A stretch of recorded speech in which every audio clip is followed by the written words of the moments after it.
survival of the human race is at stake.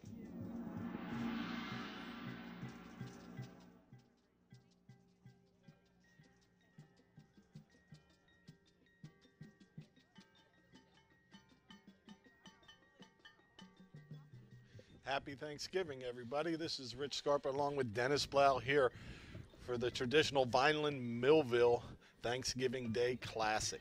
And when we talk about Vineland Millville, we always say you throw the records out. And this year, there's no need to throw them out. You have, for the second year in a row, two very good teams about ready to do some battle. Dan? Hey, Rich, how you doing, guys? Vineland and Millville coming off some losses in the playoffs, and so this should be an interesting game. You know, everybody is anticipating this game. The seniors know this is their last game, so they want to leave a great mark on the field. They want to leave on a great note. Vineland's coming in, you know, staggering a little bit with offense, struggling a little bit with offense, and, you know, defensively too. So it's going to be interesting to see what adjustments they made for this game. Well, we have a little bit extended pregame for you, and we're going to break a lot of this down, but the reason we're here are thanks to our sponsors, so we like to mention our sponsors, and we'll get right back to you. The Red and Gray Gridiron Club would like to thank the following sponsors for their support of Vineland High School football team this season: Sir Speedy, Reconstructive Orthopedics, Ducharmes, the Greenview Inn at Eastland Golf Course, Newfield National Bank, Larry's 2 Restaurant and Caters, Allen Associates, Delsey ShopRite, Bella Limousine, Medio Law Firm, The Claridge, a Radisson Hotel, Technid Consulting, Vineland Education Association, Begal University, Manny and Vic's Pizzeria and Restaurant, MVP Sports Bar, Richling Carpet and Flooring, GNS Dry Cleaners, Carluzzo and Torrisi Petroleum Transporters, Bondi Insurance Agency, Dr. Gorson General and Cosmetic Dentistry, Baruffi Brothers, Beretta Plumbing, Heating and Cooling, the DeWinney family, the Russo family. The Vineland High School football team and coaches thank everyone for their support on and off the field and look forward to another successful season. Lining up for the kick to tie it is Rancocas Valley. Millville goes for an all-out block, and the holder, according to coach, has the option of changing it to a 2-point conversion if he sees that block and they make the call, make the play, knock the defending Group 5 state champs Millville out of the playoffs. So Millville has a bad taste in their mouth, a game they had control over. They should be moving forward. And that's not the only bad taste. It was Vineland breaking a 7-year losing streak versus Millville last year, and we'll talk a little bit more about that game. When we start talking of breaking this game down, it's been a rebuilt Vineland team under Coach Russo that has improved to the point where last year you end up with a 45-28 Vineland win, and the score wasn't that close. Millville was that good as they went on to win the Group 5 title. For this Millville Thunderbolt team, it's Carlton Lawrence and Marcel Ramos at wide receiver with 8 and 11 touchdowns apiece. But I don't think we're going to see a ton of throwing today, Dan, from Millville. You know, Millville's averaging about 10 passes a game, so you pretty much are going to see Millville running the ball. I think personally, you know, keeping the ball out of Vineland's hands, because Vineland, as we know, is capable of that big play. You know, that big sparking with Isaiah Pacheco and Naheem Anderson at any given time can break it. And what we've seen in the past 2 games against Vineland is control. They kept the offenses that were keeping the ball on the field so they can keep the ball away from Pacheco and Naheem Anderson offensively. So, you know, the last 2 games, you had Coach Lanzetta and Coach, his name slips my mind, but they kept the ball. Coach McEnany, and they kept the ball, sustained drives, and then scored on every drive they got the ball. But every drive, they kept the ball out of Vineland's hand. So did they lay the blueprint for Millville? We'll see. Well, the other thing Millville's going to do is they're going to do the same thing and try to control the ball and lower Vineland's possessions. It's going to rely heavy on Clayton Scott. Clayton Scott last year had over 200 carries. His carries are down this year. An outstanding running back with second-team preseason All-West Jersey Football League, and we're not talking about the conference, and we're going to talk about the conference in a minute. But that's where they can go with the football. Now, when a football team wins a Group 5 state title, and has a quarterback in Tristan Harris, who beat pretty much every passing record established here at Millville. Millville's thrown the ball for a long time. When that happens, you expect Tristan Harris to be back here lighting it up again. But transfer Elijah Nichols has been at the quarterback spot and has 18 passing touchdowns this year. Yeah, Elijah Nichols comes in, he has 127 attempts. He was 75 completions. He's, like Rich said, he has 18 touchdown passes, 2 interceptions, and he comes in with 1,381 yards. Not Tristan Harris numbers, but yet workable numbers. Yeah, and also a little bit of a different threat. He's mobile. He'll get some yards on the ground. Now, coming into this, Vineland at 7-2 is ranked number 16 in South Jersey, while Millville at 9-1 comes in at number 3. Millville, of course, first loss last weekend. For Vineland is Coach Russo in his 5th season. He's got the team up to 23 wins and 26 losses, and sounds like, a little under 500, but what he took over was a team that was probably 10-90. So much growth in such a short time. And Coach Dennis Thomas, in only his 3rd year, they're 25-7 under Coach Thomas. Now, this game's been going on since the late 1800s. So you would think we have 145 games between these two teams. So you got to figure somebody's been doing better than the other. And when you look at the overall numbers, Vineland has won 64 of the games. Millville has won 62. And there's been 19 times where both sides went home a little unhappy with a tie. So evenly matched. There's years where one team struggles and they come out here and it's a great game. So you get that rivalry game. When you go to the malls, Vineland takes the field, hopefully an inspired, fired up Vineland team. But when you go to your mall, when you go to the movies, you see these guys and you want to be the king of your neighborhood. And this is for all the bragging rights there. And this group of seniors that have been here for Coach Russo all through, they've turned the tide of this and they really want to go out with a win. I'm looking at a stat, Rich, and actually, Millville has been tough here on their home turf. 12 out of the last 13 games played here, they've won. So, home cooking is definitely good for the Millville Thunderbolt team. And like you said, the whole season, it doesn't matter whether, you have a great season or bad season. It all comes down to Thanksgiving Day game. And these two teams, like you said by the stats, play each other tough. So what I'm looking for today is a hard-fought game between the interior lines, offense and defensively, because without those, nothing goes on. Without a great offensive line play, you don't move the ball. Without a great defensive line play, the ball gets moved on you. So I'm looking forward to a great offensive line, defensive line play today. I'm looking at, center Mike Bachma, looking for his last game as a junior. Next year he'll be, an elder statesman on this field next year, this time. So, you can do nothing but gain experience from this game for the juniors. The seniors, today's the day you leave it all on the field. Well, let's take a look at what happened last year. Last year, most people came in with Millville as a slight favorite. They had played a little better than Vineland. You figure a 7 to 10 point favorite, but it was Vineland's speed and big plays. Last year, Vineland 45, Millville 28. It's the first win for Vineland in 8 seasons. Isaiah Pacheco rushed for 275 yards and 4 TDs in that game, carrying the Fighting Clan on his back. He had 5 carries of over 25 yards. Davon Seymour had 26 carries for 186 yards. So Vineland had 466 yards rushing on 50 carries. So the offensive line dominated the gameplay last year, and we'll talk more about those matchups in a little bit. The bad news for Vineland coming in, Vineland has given up 250 yards per game. The last 2 games they've given that up rushing. And even with giving up those kind of points in, in the last 2 games that Vineland has given up, they're still second in the conference.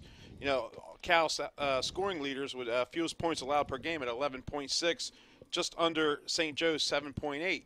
So, also you come in today's game where you got 3 of, of the top 10 in the top 10 individual points scored. You got Marcel Ramos coming in at 10 with 76 points scored. Then you go up to Naheem Anderson, who's got 96 points scored. And at number 5, you have Isaiah Pacheco. So you have 3 scoring leaders in the top 10 in this field, on this field today. So it should be interesting. And even Carlton Lawrence is number 11 there, just out of that top 10. Yeah, just there, yeah. But something interesting happened last year in the game is Millville returns a kickoff. Bryce Williams returns an 88-yard kickoff after a Vineland score. And the very next kickoff, Naheem Anderson takes it 66 yards. So one of the few times I've seen back-to-back kick returns. Tristan Harris last year threw for 261 yards and 2 TDs, when Clayton Scott rushed 17 times for 90 yards. You know, getting back to Carlton Lawrence, you know, he has the ability to stretch the field and already holds the Millville record for the most receiving yards in a season, 782.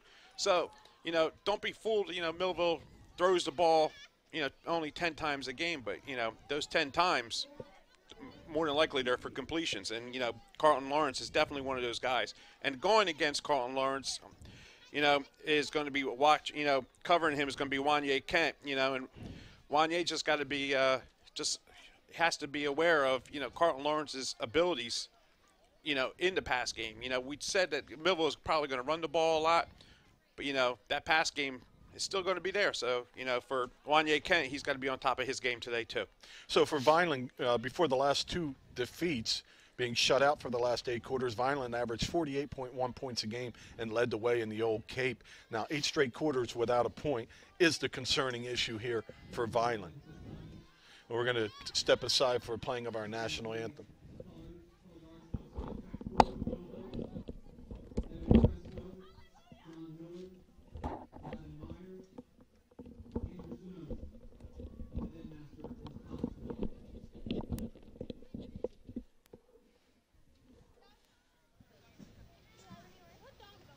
I got to tell you some more while the color guard's walking out there.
With the last bit of how evenly matched these teams are before I start letting you know the slants and the favors in favor of that Vineland Fighting Clan. Let's look at common opponents. Vineland defeats Bridgeton 27-8. Millville defeats Bridgeton 34-16. Vineland defeats Egg Harbor Township 42-6. Millville beats Egg Harbor Township 47-7. Vineland beats Cumberland 60-6. Millville beats Cumberland 42-6. Vineland beats Atlantic City 34-8. Millville beats Atlantic City 34-12. And the big difference is Vineland losing to St. Augustine Prep 14-0, while Millville gets the win 25-23 over the Prep. Yeah, so it's pretty much evenly matched, you know. The Vineland Prep game, you know, what we saw there is Coach Lanzetta just keeping the ball out of Vineland's hands and you know, Millville beating the Prep. So other than that, I mean, the whole schedule all the way through. Here's why I have Vineland as a favorite here. And my friends are calling me last night. I got Vineland by 8. And here's why. Since the Egg Harbor game where Vineland had a couple players ejected, one on just a physical great play, which I think pretty much everybody could, Wanye Kent just hits a receiver and next thing you know he's thrown out. They were so worried because one more foul, they're out of the playoffs. Now we were going to be able to see that aggression and physicality that Vineland's brought under Coach Russo, and doing that with the size and strength advantage could be key. This one is going to stay in bounds where it's picked up, looking to go to the top of the screen. Tall Kennedy turns the corner, brings it up to the 22 where Vineland will take over. That's a great play by Tall Kennedy because it looked like that ball was going to just die right there between the 5 and the goal line. So, you know, he made a decision to pick up the ball and get him up out to the 20. Great kick, 21. too, because I thought maybe it would roll out of bounds for Vineland. So now we're going to see the beginning of those matchups, and one of the big ones up front is senior captain, 6'4", 250-pound, number 75, Noah Sansalone, against defensive end Dylan Washington, another senior. He's 6'3", 240. So Sansalone's had some big matchups, and he's handled his business in all of them.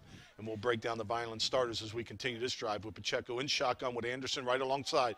Give to Anderson. He's got some blocking, but a nice tackle down on the ankles, pulling him down from the inside after a short gain. As you mentioned, pregame, it's Mike Bachma, the junior at 6'1", 260, the center, and he'll be matched up with Shamik Sapp, very good defender for the Thunderbolts at 6', 210.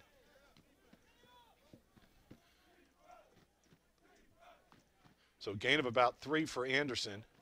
So give to Anderson again. There's an opening in the middle. He's got his jets. He's burning. He's pulling away from the defense. One man left to try to bring him down, and a touchdown saving tackle at the 1 by Carlton Lawrence. There's the Naheem Anderson that we've missed in the last couple of weeks, man. He hit that hole, and offensive line, beautiful hole, beautiful run up the middle. Just got caught at the end. What a great start for Vineland. Yeah, great start if you punch this in. So 4 downs to get it in here. As Vineland, I got to locate my scoreboard here. Ball's on the 5-yard line. And it's been 2 Anderson's carries. And there's that big play we were talking about that Vineland's capable of, and Millville definitely is aware of it. 64 Eckert and 77 Ardahan. They both pull to the top of the screen. There goes Pacheco, picking his way through in the end zone, untouched. Touchdown, Fighting Clan. And talk about getting it done quick. Woo. We are 56 seconds into this one, and Vineland's found the end zone. And the Millville's defense, they know this can happen. I mean, they know with Pacheco and Naheem Anderson, these guys are capable of these big plays. So, you know, the defense has definitely got their hand. Millville's defense definitely has their hands full today. Well, it's going to be Bachma doing the snapping. It's a high snap. It's placed down. The kick is up, and it looks like it goes wide left. So the kick is no good by Aparicio. Timing a little off on that as Shelton pulls it down. Yeah, the snap was just a little high, but, you know, nothing that couldn't have been adjusted for. Well, the ball's ready to get kicked and all, but it just messes up the timing and the steps, and you double think, and you miss hit by a little bit. But you could not ask for more from Vineland on their first drive, as they go 68 yards, most of which on a run by Anderson. See, what I like to, you know, we saw in that first quick set of downs was, you know, Vineland's offense aggressive, firing out, making that block. You know, even on Naheem Anderson's first carry, you know, it was a tackle, shoestring tackle, because he had yards to run there. But then the second play he just busts it right through the middle. The offensive line does their job. Naheem up the middle, and then Isaiah Pacheco in for the touchdown. Timmy Jones at right tackle. We didn't get to mention him on that drive, along with 84, Anthony Reyes at the tight end spot. So round one, Vineland's offensive line that dominated this game last year has hit him with a good jab. Yep, definitely.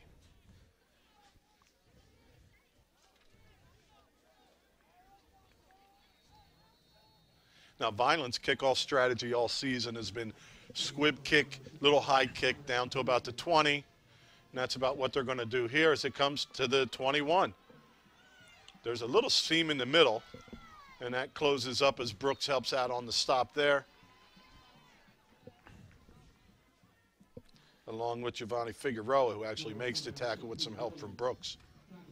So good starting field position, which is something we often say, but, you know, Vineland content with giving that field position, Yep. And they'll just manage it from there. Yep.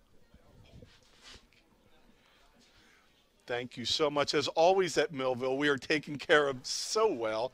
A nice booth, and I have a nice warm pretzel. Thank you Nice. so much. Thank you very much. So Millville at the 41 for 1st and 10, their own.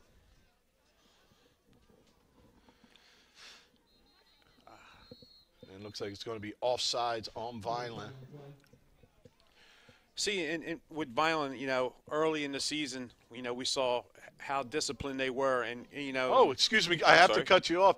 You see Anderson get back there so quick, but it's a false start on Millville. Oh, well then that takes away from what I was going to say. But you know what? Actually, though, you know, within the last couple games with Vineland, you know, you can see that the discipline has not been there. So, you know, this is one of those games where you want to get that discipline back. I know it's the last game of the season, but you want to end on a good note. Have some discipline.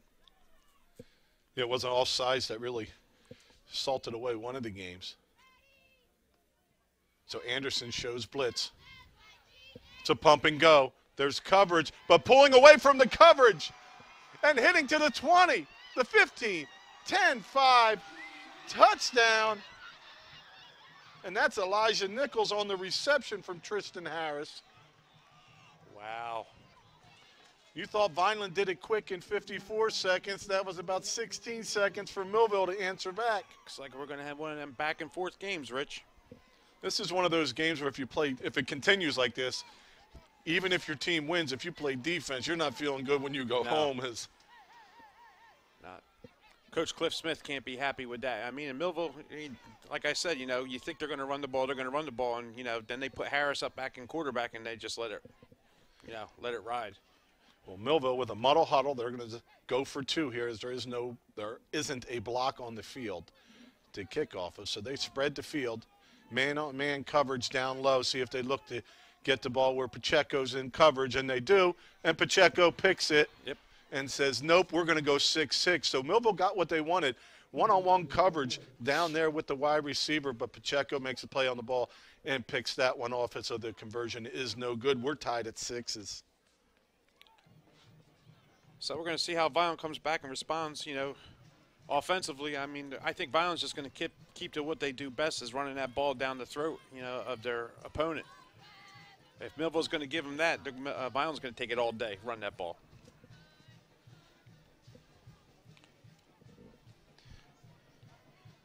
So, as I mentioned, Tristan Harris setting all Millville's records. Transfer comes in, you've got a different role to do, and what a great way for the senior defending Group 5 state champion quarterback to, on the first snap, complete a 59-yard touchdown pass. So, you know, we always refer back to other things, but, you know, there's 3 different running backs for the Eagles that all touch the football, and they're all happy when the team wins. And the leadership shown by Tristan Harris to battle in there, get his time in there when he gets it, and be a productive leader on this team has really helped the transition for Millville. So second chance for Vineland, as this one's going to go out of bounds. So neither team wanting to kick it to the deep guys, and there's good reason for that. So it looks like both teams have, you know, come out here fighting, shaking off, you know, the previous losses in the, you know, the previous weeks. So, yeah, they're going to leave it all out on the field today. This is it, man. It's for the seniors. This is their day, man. This is the game where, you know, when you think about high school, you're going to think about this game. You're going to think about how you played in this game. So everybody's hitting in all cylinders, and they just, you know, looking for, you know, to walk away here as a winner on Turkey Day. So 1st and 10.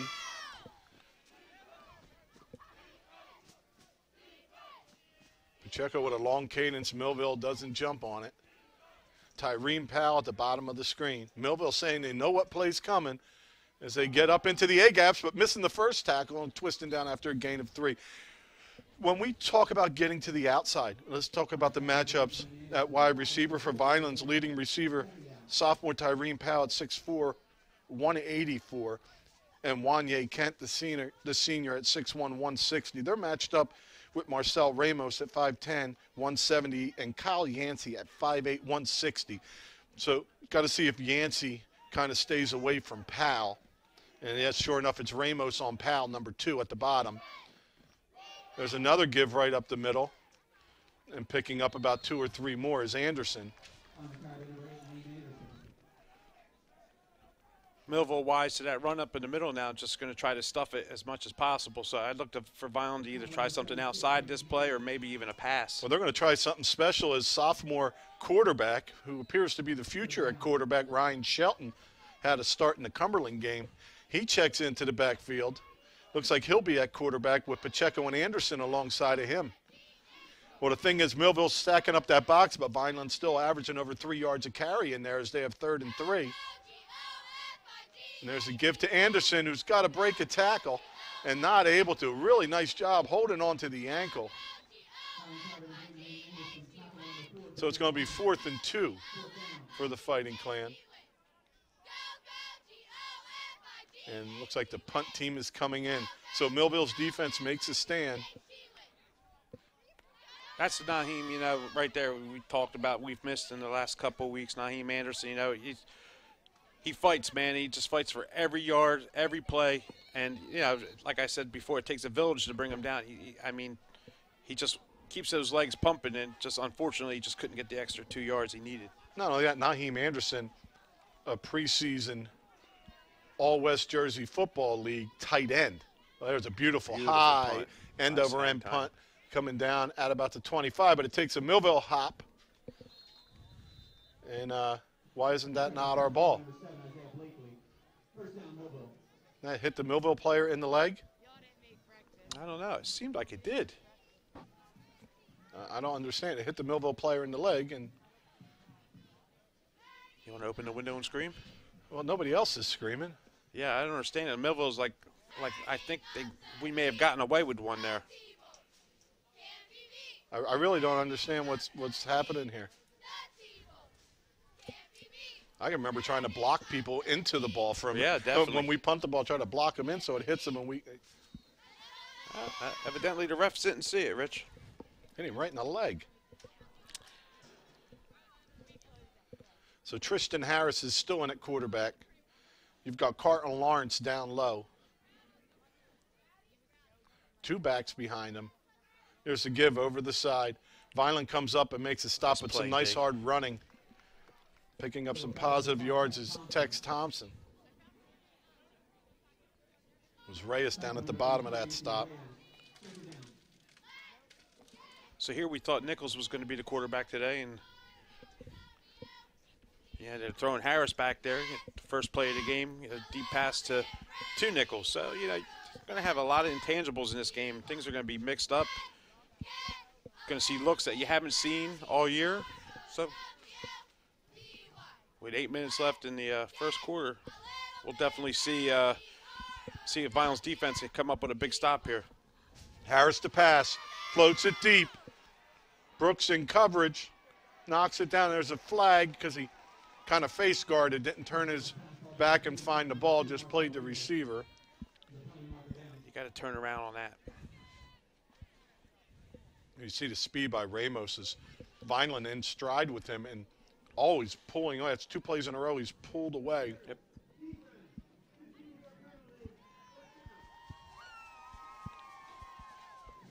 So it looks like Millville is going to be content with trying to throw the ball, you know, deep down the field today. So Violent, you know, has to be aware of that and come up with a pick on that. I think they know you went into the restroom near them. We were talking pregame. Yeah. Dennis found the restroom and was overhearing the Millville coach talking about we're going to pound that football down their throat. I think they may have lured us in. I think they saw you, Den. Seen me coming. If they don't see me coming, they're not seeing much. 1st and 10. There's a give up the middle. And the ball carriers tackled after about a yard gain, but the line kept blocking, so we had to ID that football. You know, we often talk about how important 3rd down is, but here you have a 2nd down and about 9. Yeah, this would be a beautiful time for, you know, a tackle for a loss or, you know, or just maybe a tackle for maybe a yard gain. So Violent's defense has to tighten up here a little bit. See, Anthony Reyes on the short side should get a good rush on this one here. And it's thrown to the short side. Pacheco comes up, makes the hit, then gets some help on the tackle. Pacheco does a nice job Close it in on him. along with Broom, and it's great to see Broom back in there. Broom, the leading tackler on the Vineland team, as a sophomore. 5'11", 195, that's Nazir, number 34. Without him, the last couple games in and out of the lineup and out of the lineup, and you needed extra linebackers for the offense coming at us to really put Vineland at disadvantage. Now Vineland with 3 backers stacked in the middle. Here comes Anderson. Swim move, almost deflects it. Is it going to be picked off? Almost, as Brooks almost has his 4th interception of the season, but it's going to make it 4th and 4. Decision time for Millville. Oh, my goodness. He just missed that. Coach Dennis Thompson says we're going to go for it here from the Vineland 45. I would look to see a pass here. Or if they just try to draw Vineland off sides.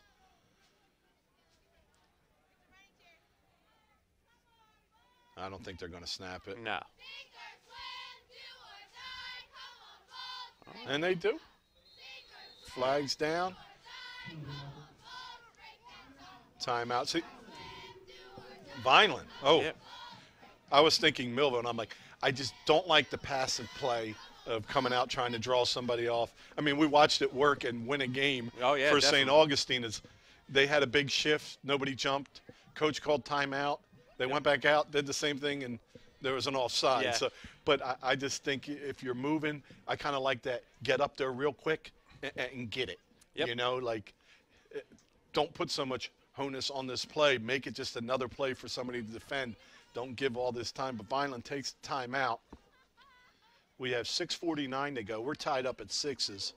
I think Coach Russo saw something that maybe Millville was getting ready to do and just wanted to call a timeout and maybe just set Millville off, you know, pretty much like how you ice a kicker. You know, you want to ice the offense and give him a little chance to get the defense, you know, ready for what's coming.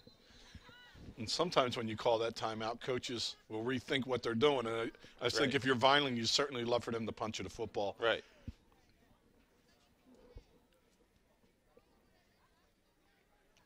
Tell you what, beautiful, beautiful day. I mean, just a little chilly. Wind out of the north. Mike Bachman is in at nose guard for this one. I mean, if it is a pass, you want to see to get some pressure on the QB here. Yeah, watch the bottom. Watch Reyes. Here comes Anderson and Reyes. They're going to be providing the pressure. There's swim move. Pressure on. Get him. Can he get him? Got Noah him. Sansalo Fumble. makes the sack. Pick it up. Ball's loose on the ground. There you go. Vineland has it. The senior captain, Noah Sansalo, the neatest thing he did there was he didn't overcommit and give Harris an out around him. He just looked like a giant, like lurch, stretched out, contained it, and then makes the big stop. So Vineland's going to get the ball in great field position. And Millville had to know that Vineland was going to come with some heat, and boy, did it work. I'll tell you what.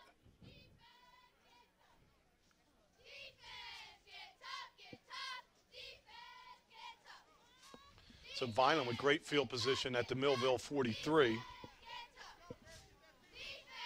This time Pacheco keeps it himself. It looks like there's absolutely no room and nowhere to run, and he picks up 9 yards. We've seen this before from Pacheco when it's all knees and elbows and just the fight and the drive.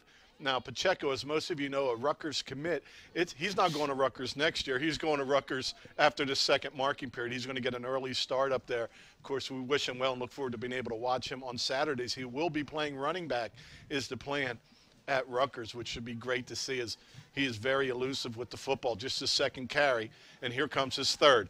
Picks his way through the middle, and 3 defenders bring him down. Looks like he's going to have the first down, as that's going to be marked right at the 30. So he gets the first down by about a yard. First down, Fighting Clan on the move at the Millville 30-yard line. Yeah, speaking of Pacheco, how cool has it been just watch him grow and just the stories, how he's just overcame every adversity possible for a teenage kid, and just to stay humble and just to stay who he is. It's just been an honor for me to watch a kid like him play.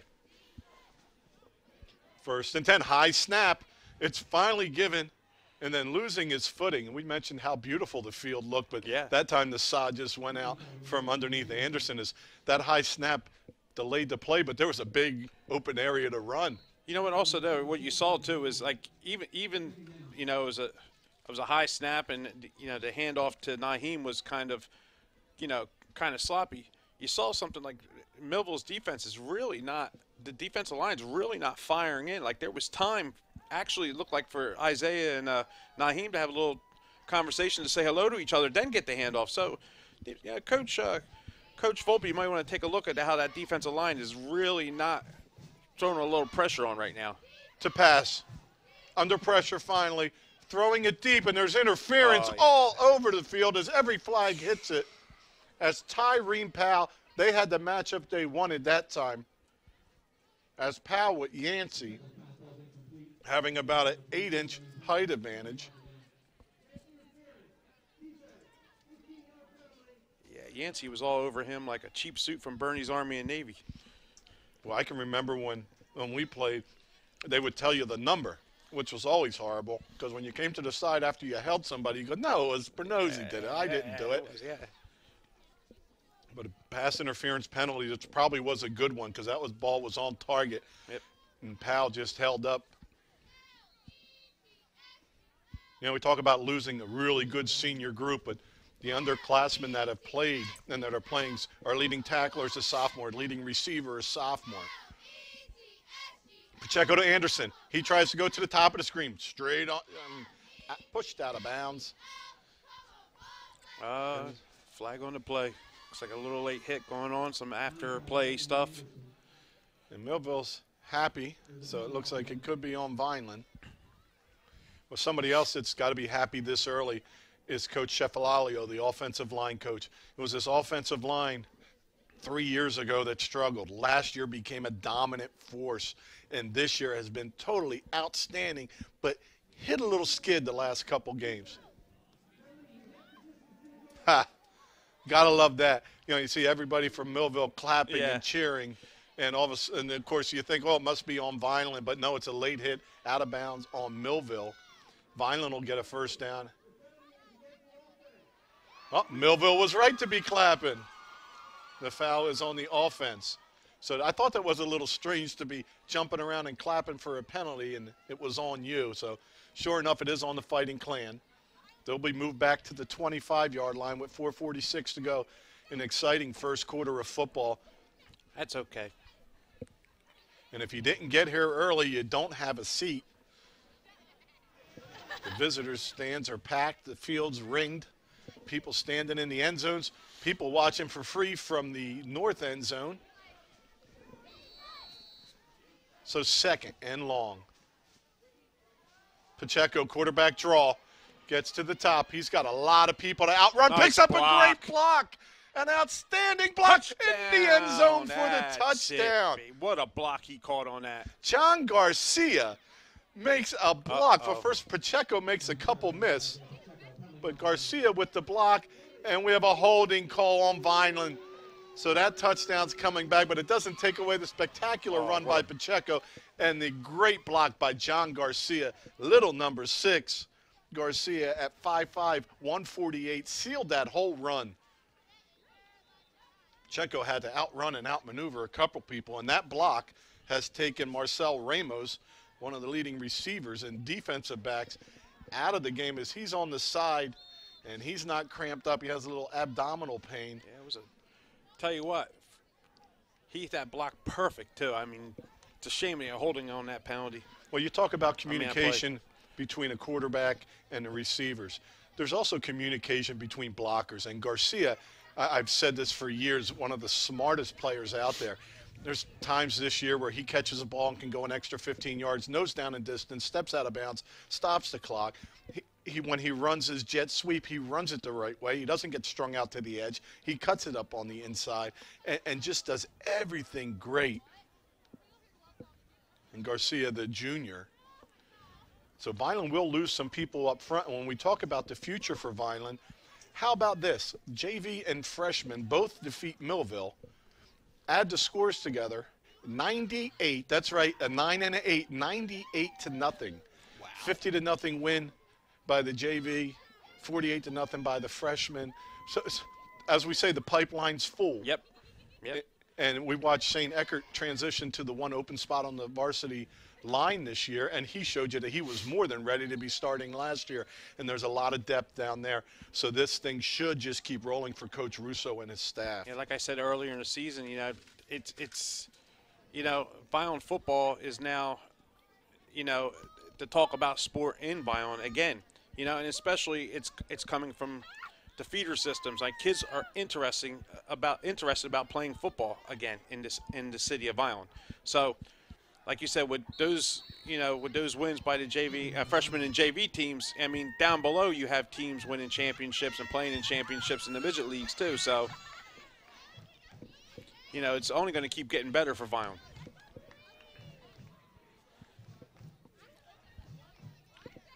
All right, so it's going to be 2nd and long. 2nd and 31. Blitz is picked up. Pacheco through the middle. Man. Makes another nice move. Can he get to the top of the screen? He's in the 10, 5, and there. Let's look for a flag. There is none. Another touchdown for Pacheco on the 36-yard run. Did you see that little shoulder juke he made? Oh, my goodness. I mean, listen, man, if you guys are watching this game, I mean, we've got to witness something very special in Isaiah Pacheco, and I've said it time and time again, that it's just fantastic to watch how this kid has grown and how he's played. And that move he just made there, I was just like, wow, holy cow. So Violin will try to kick the extra point. And this one's wide left again. That's uncharted territory for Apprecio. I mean, yeah, he had made like 5 or 6 in a row the one game.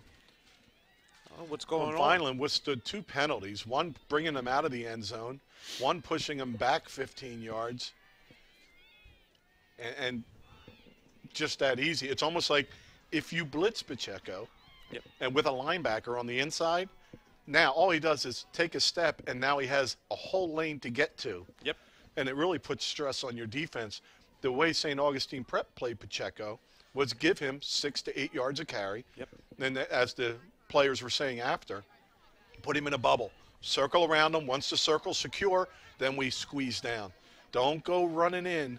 We talk about defensive linemen, getting a push. Yeah, but they don't want to get 3 yards in the backfield because then there's running lanes underneath them. And then what we saw late in the St. Augustine Prep game was, when they would drop Isaiah back, the field was wide open. He could see the field, and then that's only then where he started to picking and choosing, to run the ball and have some open field running. And then at the end of the game, you're driving down the field, which could have easily been a 7-7 game against a St. Augustine Prep, and you had the ball at the end of the game. That game there, you had a penalty, bring a touchdown back. You're talking about a game where Violin could have won 14-7 at the end of the game. It should have been a 7-7 game, but if and buts were candy and nuts, we'd all have a Merry Christmas. Kicking off for Violin, number 65, Robert Aparicio. Yeah, the 14-0 looks like it was a controlled game, but it was an evenly played game. Yep. So this one is going to get touched around the 30, swarmed over, dropped down. Nice tackle by Giovanni Figueroa. I was going to say, if the referee missed him touching the ball in that play, I think I'm taking the headphones off. Well, that one they don't have to touch on the kickoff. But I can't wait to get another look at this. And as you watch this, we're going to have this up on your TV. Comcast Channel 9, Verizon Fios Channel 41, 7 o'clock tonight, 6 o'clock Saturday, and I believe 6 o'clock Sunday. And thanks for all these shots. It's a nice enough day out there for our crew as we have our own little booth and we're set up great. We'd like to thank today's crew, Mark McGill, Kayla Spire, crew chiefs Doug Diola and Ryan Steinbrown, and executive producer of VPS TV is Gia Missouri, the school district's public information officer. Hardest working crew in Cumberland County, or maybe South Jersey. Tristan Harris still at quarterback, and he throws it out quick, and there's an opening, but a hesitation. Pacheco makes the initial hit. Brooks comes up to bring him down. and very little gain on that play. It's almost like Pacheco saying, listen, I know I'm leaving after, the second semester. I'm going to be out of here, but I want you guys to remember me. Tajay Reese, I apologize. So I thought he was on the near side. That was Tajay Reese who makes the play there for Vineland. Boy, it just seemed like he hesitated when he caught the ball. If he went upfield, he probably had 4 or 5 more yards. Here's the blitz. It's picked up. The ball's thrown short and complete. It's going to, incomplete, as they're saying it skipped into Carlton Lawrence. Right there on the spot to make the tackle, if he did catch it, was the Vineland defense, but a well-run pattern where he's open, but see, Bruce Williams just not able to get his hands under it. I mean, Millville's getting away from, basically a game plan that I thought would work for him to have sustainable drives against Vineland and, run the ball, and eat the time off the clock, keep the ball out of Vineland's hands. And now Millville seems to get a little pass happy. And there's pressure. It's hit, and Sansalone's going to bring him down after he's pushed up to step up in the pocket by the linebackers as Blackwell gets up there and makes a push. And one thing that's different for Vineland is 70 Mike Bachma at nose. Yep. Now, Vineland with Jones in there, Jones can control a couple blockers in there, but Bachma has a little more movement side to side and can read the block a little better. And Bachma's done outstanding to take away that inside run so far. So hats off to him, and just probably he's played more games on defense today than he has all year. Not that he's not able to, but as the captain of that line, as the center, and he also can kick really well too, but there's more on that later. As Millville set the punt, it's a floaty high snap. The kick gets away, fair catch called for and made at the 34-yard line. Got to commend Coach Cliff Smith too. I mean, the defense is definitely he's adjusted his defensive calls. Giving up a big touchdown on the first play offensively by Millville. Defensively now, Coach Cliff Smith has said, all right, listen, I'm going to tweak a couple things. I'm going to bring a little pressure. If they want to be pass happy, I'm going to bring the pressure, and it's worked. And that's what Fortunately, he had the chance to switch things up, and now you have an offense that's going to get the ball back, maybe eat some time off the clock, sustain a drive, score a touchdown. That's just how you wanted to see this game play out. 2:50 to go in the first quarter. Here's Anderson through the middle, and he's tripped up. He's going to gain about 3 yards on that. Well, as we wish everybody a happy Thanksgiving, and this has been a part of my tradition. I don't know that I've missed a game since the mid-'80s, but today Coach Parentazzi's still a little under the weather. Was hoping to be able to do the game today. Not that I don't love you, Den, but Coach has been here for over 30 years with every game. He's not missed a Thanksgiving, so we certainly hope for a speedy recovery for Coach, who was on the fence and hoping to be able to get this one in, but hopefully he'll be back and ready to go before we know it. So, Coach, hats off, and hopefully you're watching. And boys are playing well today. Here's Anderson over the left side. Breaks a couple tackles. He's going to set up Vineland 3rd and 1. Yeah, we had Coach Cerace in the booth with us before the game, and, he said, how many years, we likened them to, like Rich said, the coach always made you seem like, that they didn't like each other. But, they're like the Republican and Democrats. So, after, they're fighting with each other at night, they're eating a lobster dinner. So Coach Cerace had nothing but great words to say about Coach Parentazzi. Well, Coach Cerace, of course, a legend in Cumberland County and of course, in Millville. He was just honored with a film tribute at the Lavoie Theater, much like we had in Vineland for Richie Cates. But and Coach Parentazzi was able to make it there Tuesday night, but just a little under the weather. Love you, Coach. Can't wait to have you back. 3rd down for Vineland. Pacheco, quarterback draw. There's not much there, but he's going to have the first down before a gang of Millville tacklers and finally Pacheco's wrestle still him fighting. down. Woo! Millville brought everybody but the water boy in for that tackle, and Isaiah was still pulling him. Well, there's no doubt in my mind Millville is a very, very good football team. They've accomplished and done better than us this year. But last year I felt the same. Millville can still come back and win this game by 20 points. I'm not no doubt. saying anything like that, but the matchup isn't well. Millville has some great speed and athleticism, but Vineland has this size, aggression, and power that it's not a favorable matchup. Pacheco to throw. Throws it high for Powell, who makes a great catch with his hands. It's almost like he was gonna pull that ball down, and the guy was going to miss the tackle, and he was just going to go down that sideline. Just what a great catch. Number 22, Tyreen Powell. He's a sophomore at 6'4", 186. I've known Tyreen and his family since he was 8 through North Vineland Little League. Been on many of my teams. And the story with Tyreen that was in the paper earlier, an injury in midget football, and had to have neck surgery and didn't know if he was going to be able to play football again. Couldn't play as a freshman. His sophomore year, got the clearance. And he's just been doing everything you ask. Anderson plows over through the middle, picks up a first down for the Fighting Clan. Again, like we said before, this is the Naheem Anderson that we've seen. You know, we hadn't seen the last 2 games, but this is the Naheem Anderson that will punish you. Do you understand? He'll get that ball, and you go to tackle him, you're going to remember probably tonight sometime when you're sitting in the tub saying, man, that dude ran me over, because he could punish you, man. And that's what Violent's bread and butter was, taking Naheem Anderson and jamming him down your throat and wearing you down, and that's what's happening now. And that does it for the first quarter. And I can't say enough about Anderson's running and Coach Volpe's play calling. At the beginning of the year, there was a lot of lateral movement. Yep. Now, Anderson hasn't carried the ball in high school except when Seymour was hurt, maybe at most 20 carries in a season. So not a running back. Like I mentioned, pretty much an all-South Jersey tight end. And moving to running back, and it's worked out very well. There's no doubt if he had 60 carries, so that's a freshman, and so, like, there would be so much more there. But being such a defensive player, one of the best defenders, he's going to be going to Maryland next year. You know, a big college team commit as a junior, just all over the field defensively. He translates as a defensive player, but for high school football, just like Pacheco is going to be a running back, the quarterback position for him, Anderson can do so much and has always done so much. So what you saw in that first quarter is, you know, what's worked for Violent all year offensively is a healthy dose of Pacheco, a healthy dose of Naheem Anderson. Then you also saw Coach Smith in that first quarter make some adjustments defensively, you know, bringing Bachman in at nose guard like Rich had pointed out. And, you know, here you're sitting at 12-6.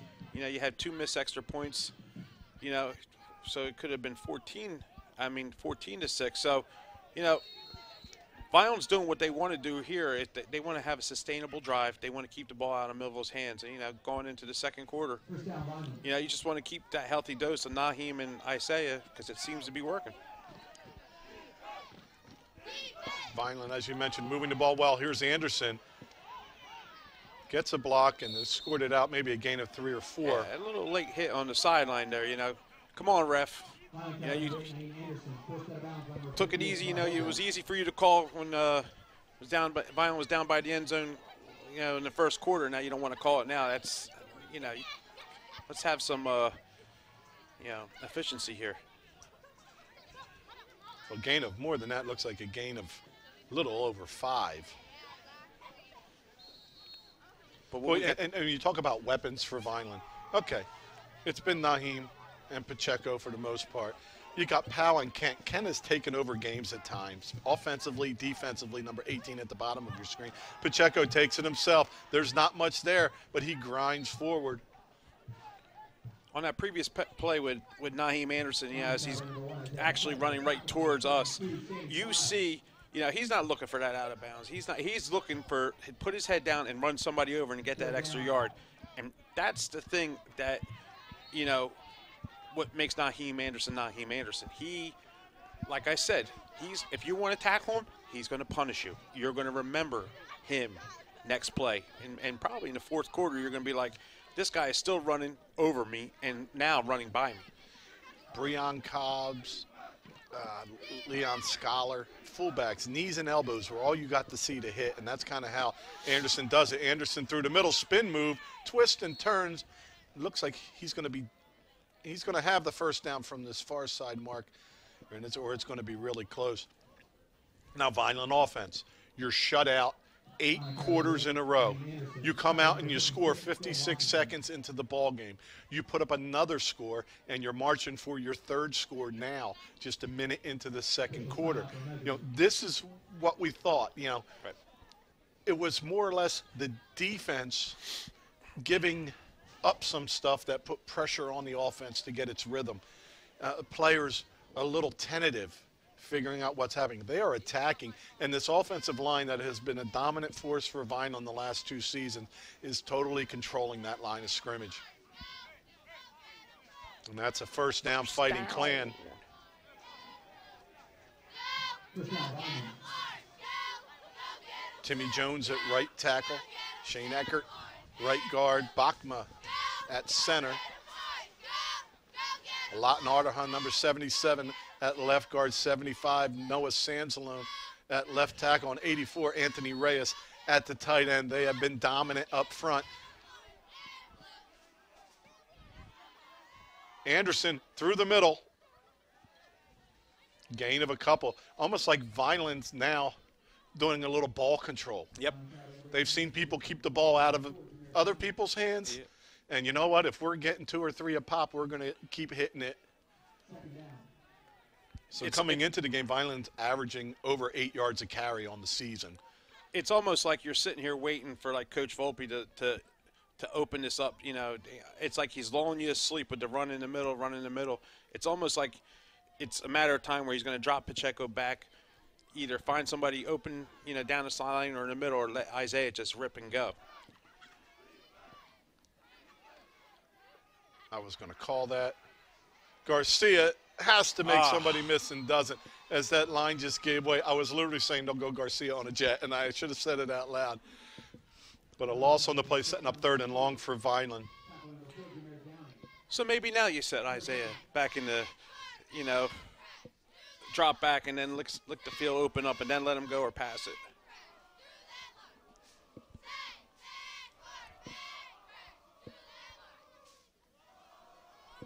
So big 3rd down call here. Favorable matchup for Wanye Ken at the bottom versus Carter Gray. Pacheco rolls that way. Kent's got a step. The ball's floated. Oh, and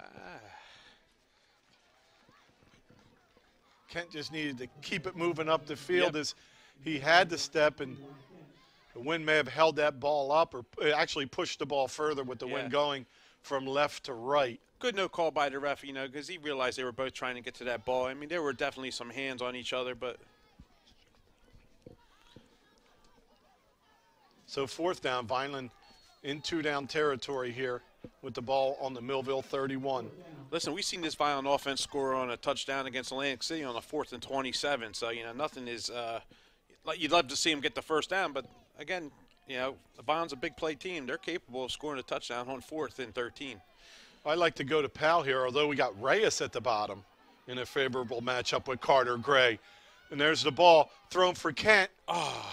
And great coverage by Millville as Gray does an outstanding job. He gets help from Carlton Lawrence, and that ball was right on the money. Man. And just a great throw, great defense, and a great attempt at it. Yeah. And that one goes to Millville on the stop as Carlton Lawrence gets over to provide the inside support. So Millville will stop Vineland on that deep drive and take over just down 6. So it didn't work out for the Violent offense to score any points on that drive, but what it did is what we have not seen in prior weeks is it's got the defense off the field. It got the defensive players to rest, you know, the players that only play defense. So, you know, now the Violent's defense is coming out here. They're fresh and look to get 4 and out. So run to the top. Anderson is held, almost tackled. That is utterly ridiculous. Grabbed him by his face mask, pulled him by his shirt, wrestled him down on the inside.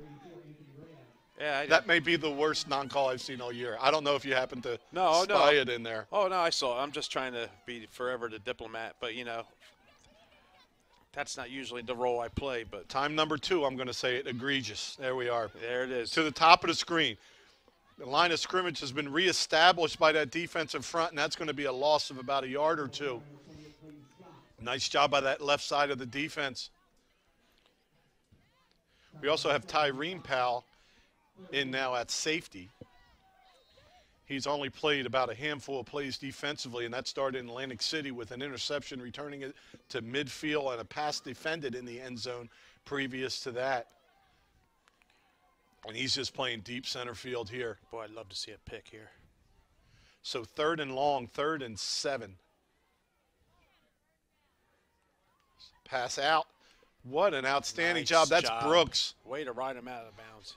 Brooks does an outstanding job on that completion. Jamal Brooks, Vineland player returning to us from Delsea this year with 3 interceptions on the year at 5'9", 167.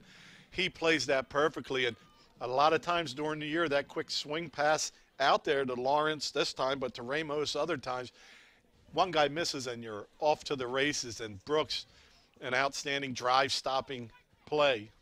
Tell you what, man, Vineland's defense has definitely tightened up since the first play, Millville's first offensive play, and got to give the kids credit, man. Let's see if Reyes is going to put some pressure on here. So he's moved a little bit to the inside. Wow. He's picked up Anderson. You want Vineland to get away, but it takes a great Millville roll, so that punt will look good in the stat sheet down to the 30. But it was that Vineland's defense holding Millville to a 3 and out. Tell you what, it seems like the snap back to the punter has got more hang time than the punt. Yeah, and you know what? Maybe we're not really appreciating the wind out there because we've watched on the extra point snaps, the ball kind of floating in the air. We watched a couple receivers slow down looking for a ball that went a little further than they thought. And there may be some adjusting to that, and as you switch sides, it's the first time each of the teams have thrown in and against the wind. See if the second half the connections are a little better. I think if you're, Vineland's coaches, you got to take that and put that in your pocket, and sooner or later maybe go after. I know, Rich, you're not a big fan of trying to block a punt, but when you do see a snap like that, and definitely the snap's got quite a bit of hang time on it, eventually you're going to be able to get to that punter. As a coach, anytime somebody wants to put their foot on a football to end a drive or give him the football, I'm taking it. I'm not touching them. Yep. Not going there. Pacheco is going to take it himself through the middle. Stutter step, twist, turns, gain of about 3 or 4. Yeah, I love having the ball in my offense's hands.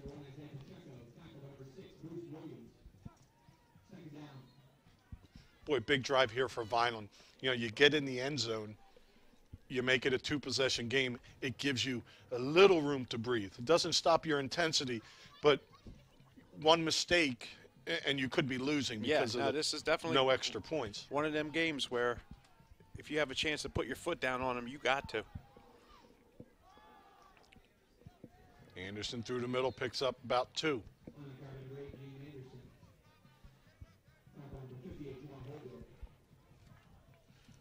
So not an easy task for Vineland. There's 2 losses in a row, being shut out twice in a row. They fall to number 16.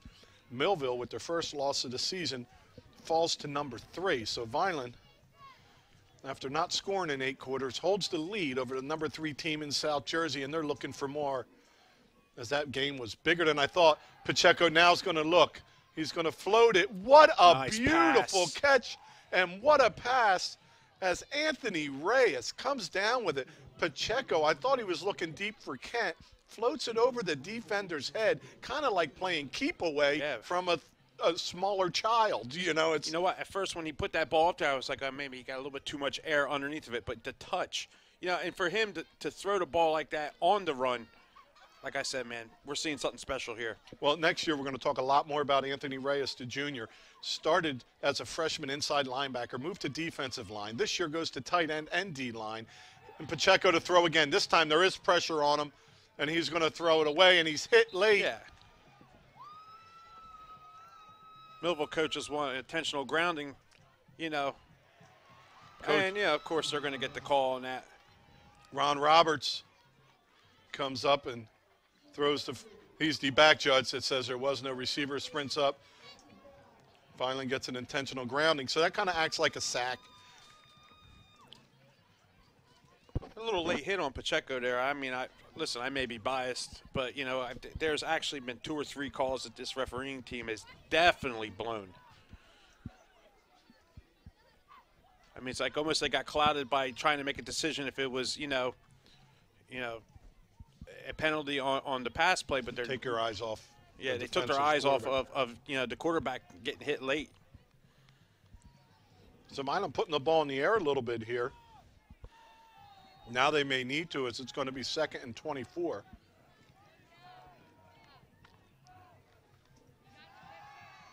Pacheco under pressure. Picked Nice up a block. big block. There you Leaps go, the defender, Isaiah. and he's late hit out of bounds. Another late hit out of bounds. Come on, refs. Come on. Let's see if a flag does hit the field on that one. It's Violence clapping over there. Oh, but outstanding play. He picked up a great block from DeAndre Tall Kennedy, number 2.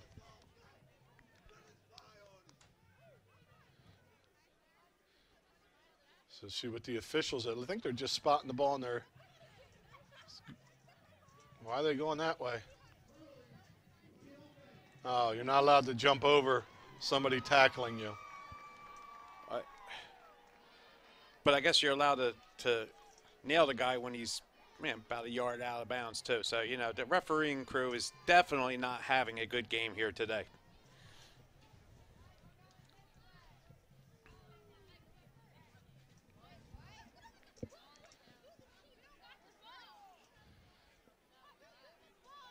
So that pushes Violent back even further. Ball's going to be on Violent's 27-yard line. They have to get to the 40 of Millville.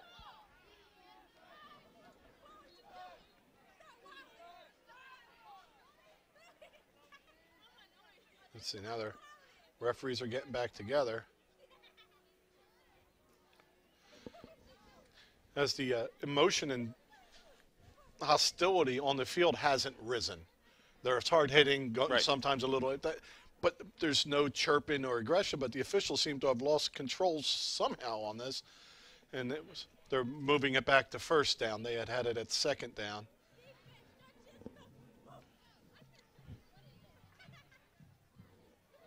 And now they're going to explain, as they should, to the coaches what they've decided. So we got first in a dividing creek. Pacheco to throw. He's got time. He floats it just over the head man. of DeAndre Tall Kennedy, who had a couple steps.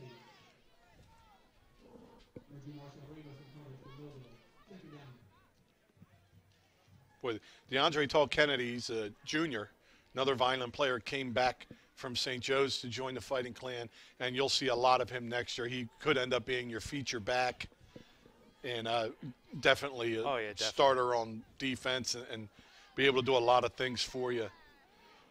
His father was an outstanding wide receiver here. Yeah, he was. Offense is keeping the ball out of Millville's hands. It's just got to get some points. And Powell, short-handed Powell makes the catch, a gain of about 8 on that. Boy, he has a big catching radius, nice hands. Well, you're definitely going to be throwing it here. And when you throw it here, you want one of two things to happen. You want a completion, of course, or that 15-yard automatic first down pass interference. So you have a few more ways to get the first down without having to get all these yards, because it's 3rd and 33.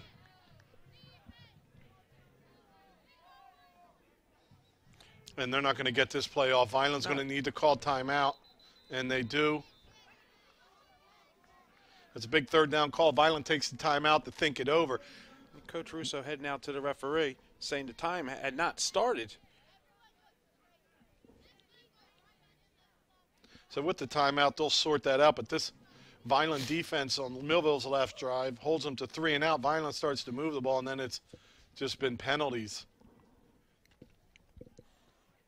It's almost like Coach Russo took the timeout to discuss some things with the referee.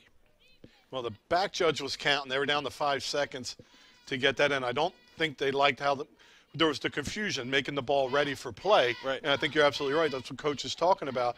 They made the ball ready for play. They stopped. They got back together. And he signaled on a play, and there's 5 seconds left. We see in the NFL sometimes the quarterback will say reset the clock, and they're, oh yeah, here we go. But so, like I said, for Violent, you're keeping the ball out of Millville's hands, but unfortunately, you're not putting the ball in the end zone. So, the hard work's going to pay off sooner or later. Just, you just got to stay diligent in what you're doing. And it is 3rd down. The scoreboard here has 4th, but it is 3rd down because of the hurdling penalty. You know, we started back at first down. So 3rd down and 26.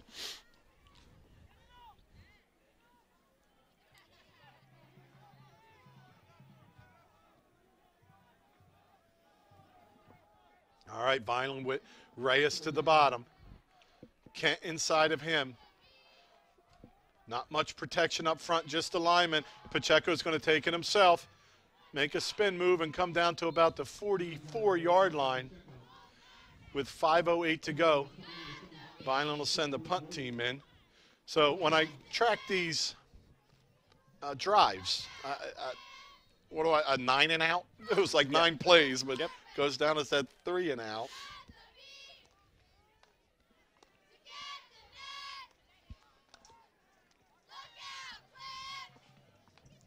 So this is Pacheco back to kick it. Naheem Anderson will do the snapping.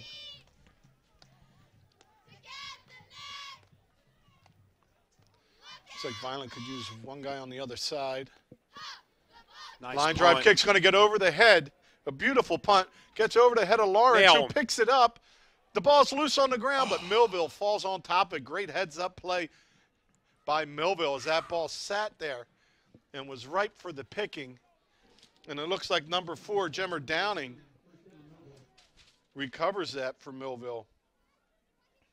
Jammer Downing, 5'9", 220, running back, linebacker. He's one of the leaders on this Millville team, and you can see why. With nose for the ball, doesn't give up on the play, and that would have been great field position for Vineland, but Downing's able to make the play. Yeah, Coach Thomas can't be happy with that. You know, that kind of punt, you just got to – if you're not going to get it clean, just stay away from it. Just get away from the ball and pick the ball up, drop the ball, and fortunately get the ball back. I mean, yeah, they dodged the bullet. Well, what happened there was kind of like the pass plays going this way. The ball was an extra 4 yards than you anticipate. Yep. So Pacheco's leg gives Millville their worst starting field position of the game. It's on their own 9-yard line. A 3 and out here by Vineland. Millville will be kicking in the win. Big stand for that Vineland defense. Harrison at quarterback. He's back to pass. He looks to the slot. Nothing there. He heads up the middle. Reyes right there to clamp him down, but not before he picks up a couple. Reyes contained the top side. As we talk all the time, Reyes and Sansalone with that 3-man front, they're playing defensive tackle with defensive end responsibilities, meaning they have to contain, not let anybody get to the outside, while still tackle B, C, and D gap. It is the most difficult position that not a lot of people can do, but Vineland with Sansalone and Reyes have been handling that very well. So 2nd and 9. Quick swing pass. Ooh. There's the hold on Anderson. So they finally called it. He was held twice on that play. Spun around. Looked like Dancing with the Stars the way they twisted him around. So a short gain will make it 3rd and about 7, or do you put Millville back and give them 2nd? And it'll be half the distance. It'll be to the 5. It'll be 2nd and 14 about, or 3rd and 7.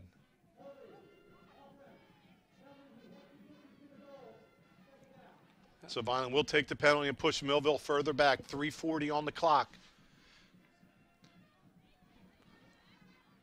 What a great job. I tell you what, the defensive backfield is doing now. Tighten up after that first, big play by Millville offensively. The coverage has been tight, and Harris is really have nobody really to throw the ball to. And credit the defensive line. They're actually putting pressure on him, too. Well, right now they're playing pass, so those 3 guys up front should be getting a nice push. They keep switching formations, and you watch that line adjust to keep outside leverage. There's run on the middle, and there's Wanye Kent from the edge. Nice. Wanye Kent with a tackle for no gain. Number 18, what an outstanding play. And now Sansalone has kind of broken down Sammy File, the 6'3", 288-pounder that had been battling File, pointing at Sansalone. And Sansalone, his aggression has grown each year as he handles his business. And I remember the mainland game we did, he had a really good D1 prospect in front of him. He handled that. Noah Sansalone will be going to Buck now, another Division I commit for Vineland. So 3rd and long, just under 2.5 minutes to go. And there's pressure from Vineland, laid up the middle, sacked, Nice. down, and it's a safety. Outstanding play, and I believe that's Nazir Broom. As Broom and Blackwell look like they both stunted in, and Broom tackles Harris for the safety. So now Vineland will still be getting the ball, but now it looks like they made their extra points. Yep. So Millville down 8 points. Vineland to get the ball with 2:55 to go. Appreciate us saying thanks, boys. Thanks for picking up them extra 2. Boy, and for Broom, to be healthy and be back here, the Vineland fans are ecstatic with that defense. Yep. That defense, they gave up a lot of yards and a lot of points. They've shown what they do, how they do, and they've been able to stop this Thunderbolt offense, and they are playing physical today. And you can see actually with the Millville Thunderbolt offense, actually they're getting frustrated, and they're getting to the point where, they're going to start taunting a little bit, the Violent High team. And listen, that's not going to make anything better offensively. What you need to do is figure out how to stop this Violent defense. Can you stop them? Because taunting and arguing is not going to work. Yeah, and the pressure, like Sansalone matched up all game long with File. You see File come to the sideline here, and there's a little limp in his step as he's getting a little worn out. Yep. And trying to play off that emotion, but it's going to be an uphill battle in the trenches because Vineland has totally dominated up front on both sides of the football. So hats off to Coach Cefalalio's offensive line and Coach Guzman, the defensive line coach, Jose Guzman, as things have turned around because the play wasn't that great the last few weeks in those positions. So here's the punt for the free kick, and Wanye Kent's going to have it. Put it under his arms. Oh, almost makes somebody miss, but an outstanding tackle by Carter Gray. Carter Gray, who Vineland's been picking on a little bit in the passing, trying to get that height disadvantage as they went to Reyes with him, they went to Kent with him, but he makes a nice tackle on that one. 2 minutes and 21 seconds left in the half. Boy, you would love to see Violent put the ball in the end zone here and go up, possibly 20 or 21 to 6 at halftime would be an ideal situation for Dan Russo and his coaching staff. Well, Vineland has a 1 timeout left. They called one on defense earlier, and they called one on that 3rd down and long. Pacheco to throw. Anderson falls. Pacheco cuts through the middle, spins, crawls forward to the 40. Let's hope Anderson's all right as he lost his footing. He seems to be walking all right. So 2:04 and running. The ball's going to be at the Millville 39.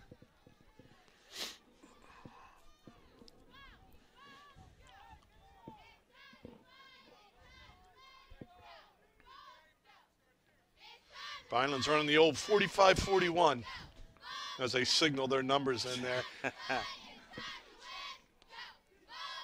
Oh, ball's loose on the ground. Naheem Anderson gets it back for Vineland. And for those of you that might have just been snoozing a little bit, anytime there's a fumble, even at home, my kids yell at me. I yell ball. Like I could be watching on TV and I scream it. That's from Coach Parentazzi's training of myself. Yeah, that ball hits. If you didn't yell it, you're in trouble. So it's been beaten, as we mentioned, Coach Parentazzi. It's one of my Parentazzi-isms. If that ball's loose, I'm yelling. I scream it at home, and my dog runs away. My kid jumps up, and he's like, what are you screaming for? I'm like, the ball was fumbled. Ryan Shelton at quarterback. He's going to give to Pacheco, who looks for Kent. Ooh. And looks like Kent's trying to play for a pass interference. He's got to get up there and get that football. Yeah, no, he's got to. Another one over the top. So 4th and short. The incomplete pass leaves 55 seconds on the clock. Now let's talk about Millville. Millville has 2 timeouts left. In this 4th and short, Vineland probably will go for it here right from the Millville 40. You got to figure Vineland's kickoffs usually let people start at the 35, so you're right about there. And I think you get Pacheco out of the pocket with Anderson lead block, and you come down to the bottom of the screen here, get out of bounds around the Millville 35. Let's see what happens. Vineland with a slot receiver at the bottom. There's all sides on Millville. Thank you very much. So Vineland gets the 1st down. Now, because of the incompletion, now it's a good thing. Yep. The clock is stopped with 55 seconds to go. Vineland 1st and 10, right around that 35 we were hoping for. Vineland gets it the easy way with the offsides by Millville. So 1st down. Vineland looking to add to this lead. They're up 8. Pacheco to throw. Over the middle, and just not able to come down with it is Garcia. Oh. A bullet fired at the helmet, goes incomplete. Not much time off the clock, 52 seconds to go, and it's going to be 2nd and 10. I think Coach Volpe's going to take that play right there and put it in his pocket too. Like I always say, put that one in your pocket, because that seemed to be a real strong weakness for the Thunderbolt defense right there, is that middle. Yeah, as Carlton Lawrence, the safety, had rolled over to help out with Powell. And when Garcia hit that slant, he just had no inside struggle. Pacheco pulls it down, tucks it under, heads to the top. Now makes a move at the 10. Outside. Picks up a great block by Tyree Powell. And Pacheco in the end zone for the score for Vineland. That's how you want to end a half, right there. 41 seconds and a half. You got a possibility of going up 21-6. Wow. And Pacheco did so much of that with his legs. Picked up a couple blocks, but it was Tyree Powell, the 6'4" wide receiver, that seals the edge with a vicious block. And, you know, after 4 years of watching Isaiah Pacheco do that, sometimes you know what he's going to do, so you can glance around and see who's going to help out. But just an outstanding run by Pacheco. And There this we one go. is good. Kick good by Aparicio.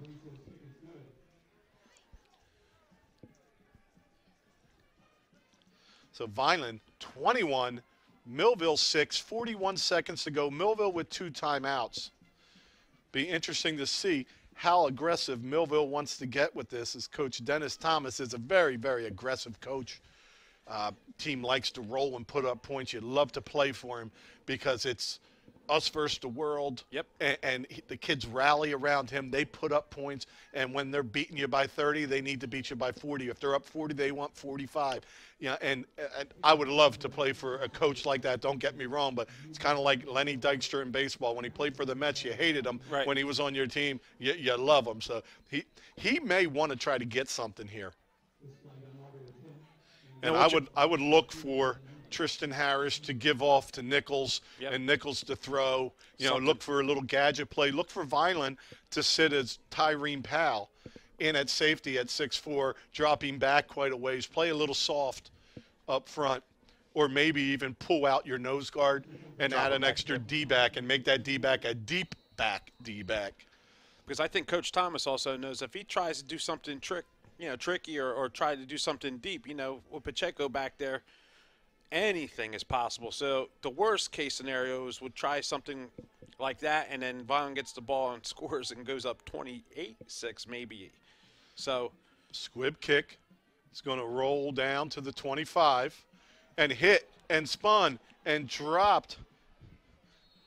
DeAndre Tall Kennedy, one of the first ones in on that, as we prefaced his future look for Vineland. He had to sit the first 4 weeks of the season, transferring back home from a parochial school, which I think is the most ridiculous thing in any sport. If your parents are paying taxes in a town, right, and you go to a parochial school or a private school, when you're not going there anymore and you come back to where you've been paying taxes, there should be no wait. No, but it happens in every sport with everybody. When I coached wrestling, it was the same thing. I can get if you change from a public school without moving your ad. That's all fine. But so he had to sit the 4 games transferring in the beginning of the season, while the others had to sit 2 because they transferred in after the football season. And when I talk about transfers for Vineland, these are Vineland kids coming home.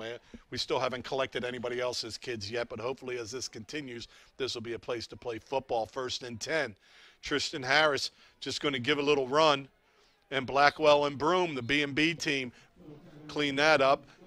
I think Coach Thomas is going to play this safe because he knows, if he tries to throw that ball deep, it could spell disaster if Isaiah Pacheco would pick one off or Brooks pick one off and take it to the house. So I think he's going to play this one And Pacheco has, and Anderson, well, mostly Pacheco in this one, but they've shown how dangerous they are in space. Yeah. And, you know, you had 30 yards to defend and it was too much space. So I think that's a very good point. But if you're going to do it, you're going to do it right now. And I think Vineland will call its last time out.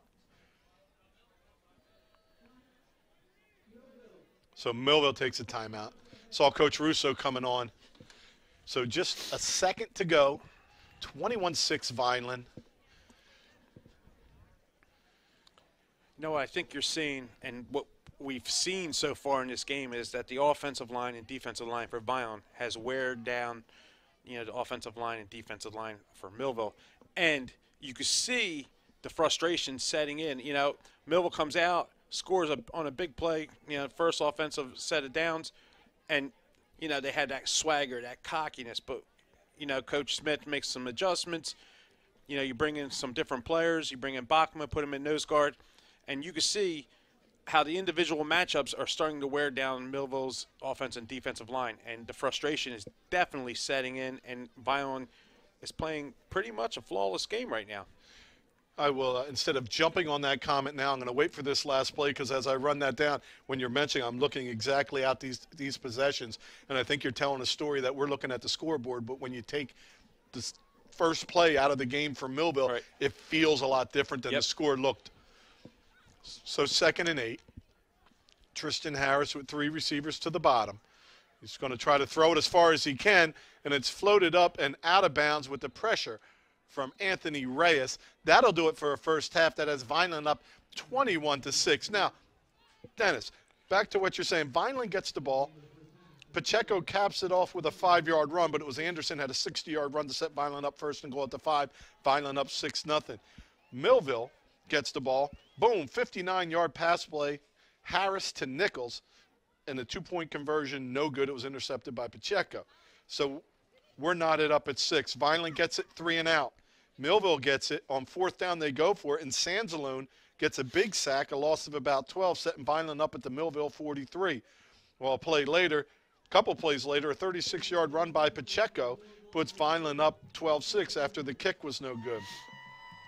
Millville's next possession, 3 and out. Millville, possession after that, 3 and out. The next possession, a loss of 18 yards and a safety. So when we take that first Millville possession that they scored on really quick, it wasn't like they drove down, but it was a great play. Right. Outstanding touchdown. But they've gone 4 and out, 3 and out, 3 and out, safety against you, and you don't count this last possession as, right, you know, they had no time to do anything. So after that one play, the Vineland defense has been really good. Now for Vineland, it was that Pacheco score early. Then Vineland goes 3 and out. Then a 36-yard run by Pacheco. Then Vineland goes 4 and out. Vineland 3 and out. And then a 30-yard run again by Pacheco. So as we head to half, it's 21-6. Fighting Clan and Millville will be getting the ball to start the second half. We're going to step away as the Thunderbolt marching band is on the field, and we'll be back for the second half. Happy Thanksgiving, everybody.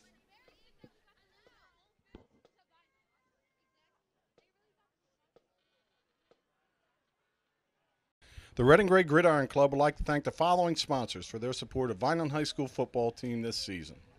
Sir Speedy, Reconstructive Orthopedics, Ducharme's, the Greenview Inn at Eastland Golf Course, Newfield National Bank, Larry's 2 Restaurant and Caters, Allen Associates, Delsey ShopRite, Bella Limousine, Medio Law Firm, The Claridge, a Radisson Hotel, Technid Consulting, Vineland Education Association, Begal University, Manny and Vic's Pizzeria and Restaurant, MVP Sports Bar, Richling Carpet and Flooring, GNS Dry Cleaners, Carluzzo and Torrisi Petroleum Transporters, Bondi Insurance Agency, Dr. Gorson General and Cosmetic Dentistry, Baruffi Brothers, Beretta Plumbing, Heating and Cooling, the DeWinney family, the Russo family. The Vineland High School football team and coaches thank everyone for their support on and off the field and look forward to another successful season.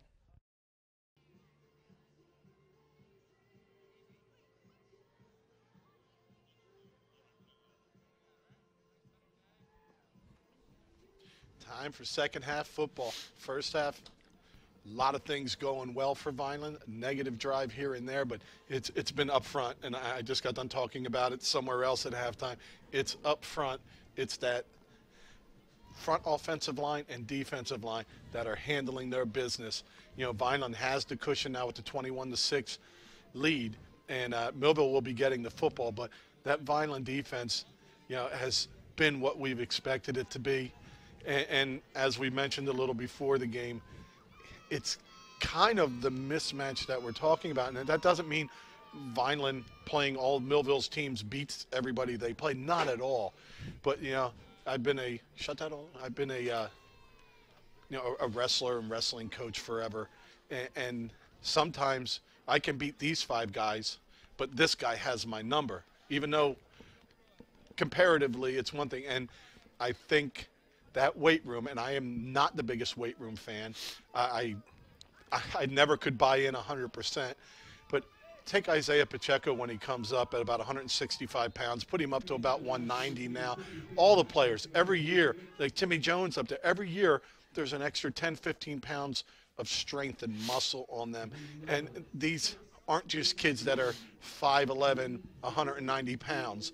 These are 5'11", 190 pounds, and a lot of them aren't carrying much body fat at all. They're stronger, they're bigger, they're leaner, they're faster. The difference is looking at a team full of almost looking like grown men, you know, and the length, where a lot of guys over 6 foot tall, and it's tough. It's tough for people to defend, and that's what Vineland should have, being a school as big as it is, and it's great that we have that out and the commitment in the off season. Yep. I hated when this season started because I knew the sooner it started, the sooner it was going to be over. You know, and these guys work year-round. I think they get 2 weeks off after this game, and then it's back in the weight room. Every other day agilities, you know. And, you know, to get on to what you have said, you know, you could see how the offensive line, defensive line is wearing down, not so much physically, the Millville defense and offensive line, but mentally. It's like they know that this team is bigger, it's stronger, and that it's going to be an uphill climb to try to get back into this game. You know, so Millville's got to play flawless in this second half, because if they don't, you know, Vineland's going to get the ball back. And Millville's in a really precarious position right now because, one, you know, they want to have some sustainable drives, but they're down by 15. Two, if you score on a big play, you know Vineland's going to get the ball back, and they're capable of that big play. So Millville's got to play this really close to the cusp of this half, because if they want to win this game, it's basically got to be, you know, offensively it's got to be perfect for them, and defensively you got to try to shut down Isaiah Pacheco, Naheem Anderson. And what we've seen with Naheem Anderson in this game is that he gets moving, man. He gets that first yard. He's looking to punish you, and I've said it in the first half, and I'm going to say in the second half. He's going to run you over. He's going to make you think twice about trying to tackle him the next time he gets that ball. So I'm looking forward to an energetic second half. I'm looking forward to a jacked-up Vineland team who's ahead right now, but I'm also looking forward to a Vineland team that's got to keep their composure, because Millville's going to take their jabs, and they're going to try to dote them into a position where, you know, a personal foul could make or break a drive. So what Vineland needs to do is play discipline, have some composure, and come out here and just do what you did the first half defensively, and the results will be in your favor. So for Millville's coach, Dennis Thompson, I think, Thomas, I think what you need to do, you can pass the ball some, yeah, and that's fine. Vineland's been in position. You're worried about a turnover on that maybe. You haven't been able to pound the ball, and I know you didn't have Scott for the first quarter, but I think you have to attack the edges. That's where St. Augustine was successful, and when Lenape needed it, it's attacking the edges of that defense. Now, in the first half, when they have tried that, it's been the Vineland corners that have come up and got off of blocks and made plays, but I think that's where your mismatch is, and you have to keep going to that. And I don't think it works throwing the swing pass out there, because once that ball leaves his hand, that allows everybody to converge. And when you're running a running play to the side, you have backside containment, you have pursuit angles where not everybody's pressing towards the football. So I think they need to do it on the ground to get to the edge of the Vineland defense. And you know what, actually, for us, you and I, having a personal friendship outside of football with Coach Cliff Smith, it's a credit to him at what he's done defensively in that first half, And also to know, just to, to give you a little insight on Coach Cliff Smith, is the guy is always working. His mind is always working on defensive schemes, defensive plays. And that kind of commitment from a guy who didn't even go to Violent High is a wonderful thing for this organization. Well, if he did go to Violent High, we'd never stop talking about him. He played for 2 pro teams. Yeah. It's a short kick, as planned. Tackled and brought down at the 40. Nice. Now, a lot of times I like the kick to go deeper, but not today. No. If I'm Millville, I'm running a reverse. If you kick it deep, I'm trying to make some space. But Vineland, on special teams, they have key players in key positions. Mm-hmm. I'd like to see them just kick the ball maybe just a little bit deeper, get a little bit more air under the ball on the squib kicks. Give your time for your defense, for your special teams to get down there. Because sooner or later, maybe Millville's going to try to put somebody in place to get that squib kick and take it to the house. Elijah Nichols now in at quarterback for the Thunderbolts. There's a give up the middle, and Bachma there to make a stop. Tell you what a great game. Mike, you have a late flag on the play. Kent in there on the stop with Bachma. Boy, and you just said goat you into penalties, and sure enough on the first play.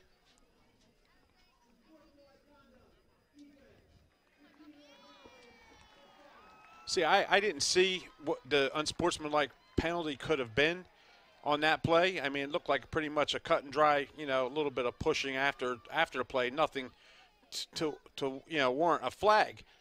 Well, that's when you got to figure it's words. Right. Certain words. Something. Yeah, I think George Carlin told you those words. Yeah, but those words. The 7 dirty words. So big gain on the play of 15 on the penalty. So Millville now in Vineland territory, 15 seconds into the second half. Elijah Nichols transferred in this year. He's a senior. So this will be his last game at Millville.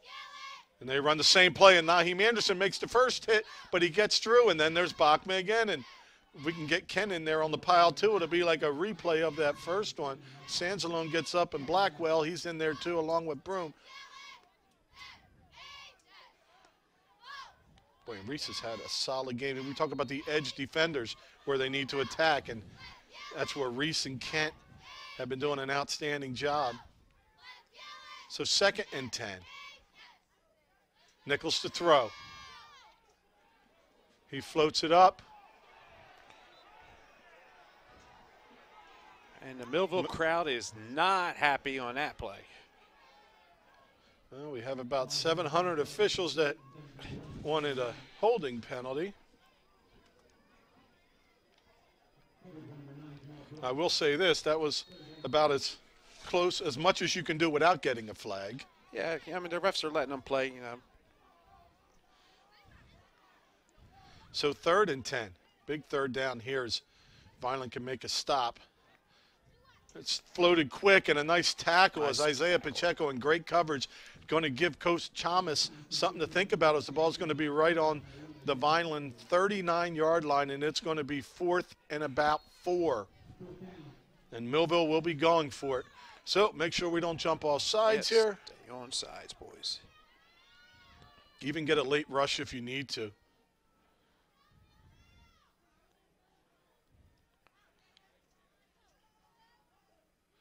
Nichols to throw. Fires it in the seam. It's tipped and knocked down. I believe that's Anderson getting his hand on it. Great job, Naheem.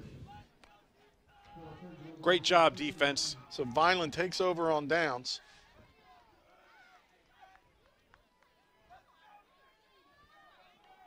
Great job. Millville with the 15-yard penalty moves the ball into our area, and then just the defense says, okay, that's enough. Instead of using our words, we're going to start using our bodies to make the statement here. Vineland with this same front line, and they're asking for another half of football from them. And it starts with a drive here. Tight splits for Vineland up front. Fake to Anderson. Pacheco, he's hit. He shrugs off a couple defenders and turns forward, gets back to the line of scrimmage, but he's had about 2 or 3 guys miss.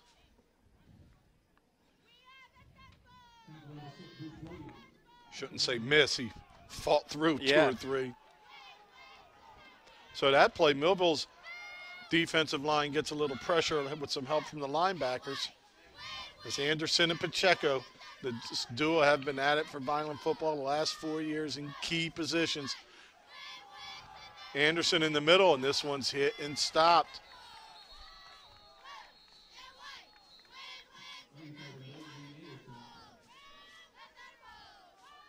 So Millville looks like, you know, they're going to say, listen, we're going to take away in the middle. So, you know, I look for the offensive coordinator, Coach Volpe, to figure something either outside or, again, like I said, my favorite play is, you know, dropping Pacheco back, you know, into the pocket and then letting him look down the field and then decide whether he can go.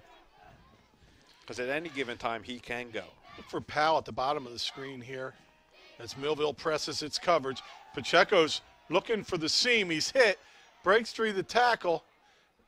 I think he may have got a piece of his face mask on. I there, think the Pacheco defender. may have. Pacheco or the defender on that I straight don't know. arm? I seen Pacheco. Maybe head. on the offense. Nope. Eckert says it's on the defense.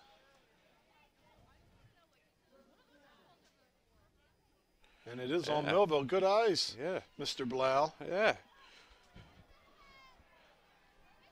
It looked like when, you know, Isaiah's head bobbled a little bit, it looked like he got a piece of it. It looked like maybe Isaiah got a piece of his too, but, you know, we'll take it. Well, I talked about weight room and how much, but it has worked. And the strength of Oh, yeah. Pacheco, Yep. bent up, folded up. The last 2 plays, you see that core strength and the ability to break through. So Vineland with a first down now in Millville territory at the 48-yard line with just under 9 minutes to go.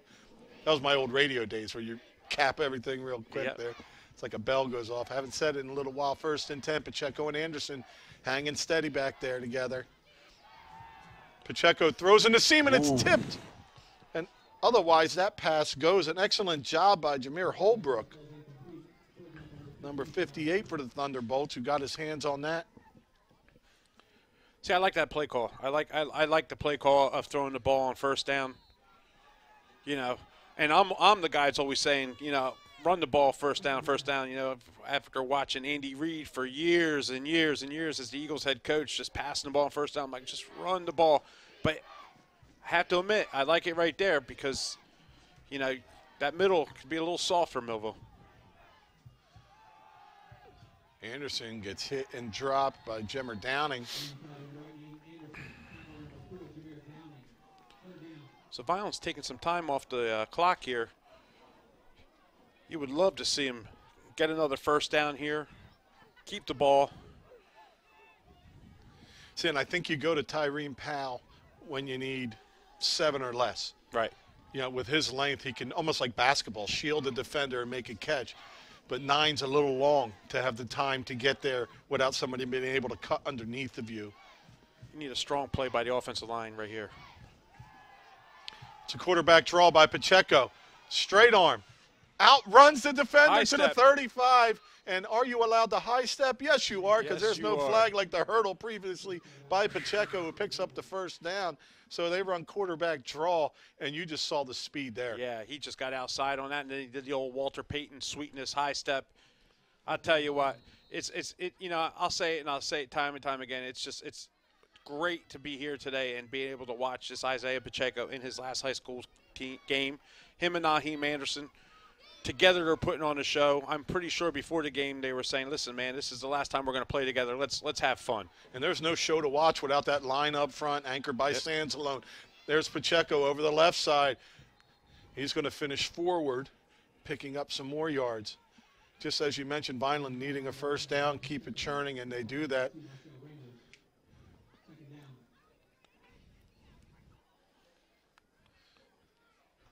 Sansalone and Jones at your tackle spots now. This time, Sansalone looks like he's going to jump over. We're going to go double tackle right. Yep. You know, and go back to the offensive line, you have to commend Mike Bachman. You know, this is a situation where he is definitely, this is the first time he's played both ways that I've seen all year. So, you know, it shows you that, you know, where conditioning is going to come into play. Well, this time, nothing there for Pacheco as he makes the first man miss, and Jimmer Downing comes in, makes the tackle down low. Vineland tried to sneak Sanzalone over. They brought in Brendan Anderson, who's in and out of that offensive line. He's more than ready to be there all the time at left tackle. So 3rd and long.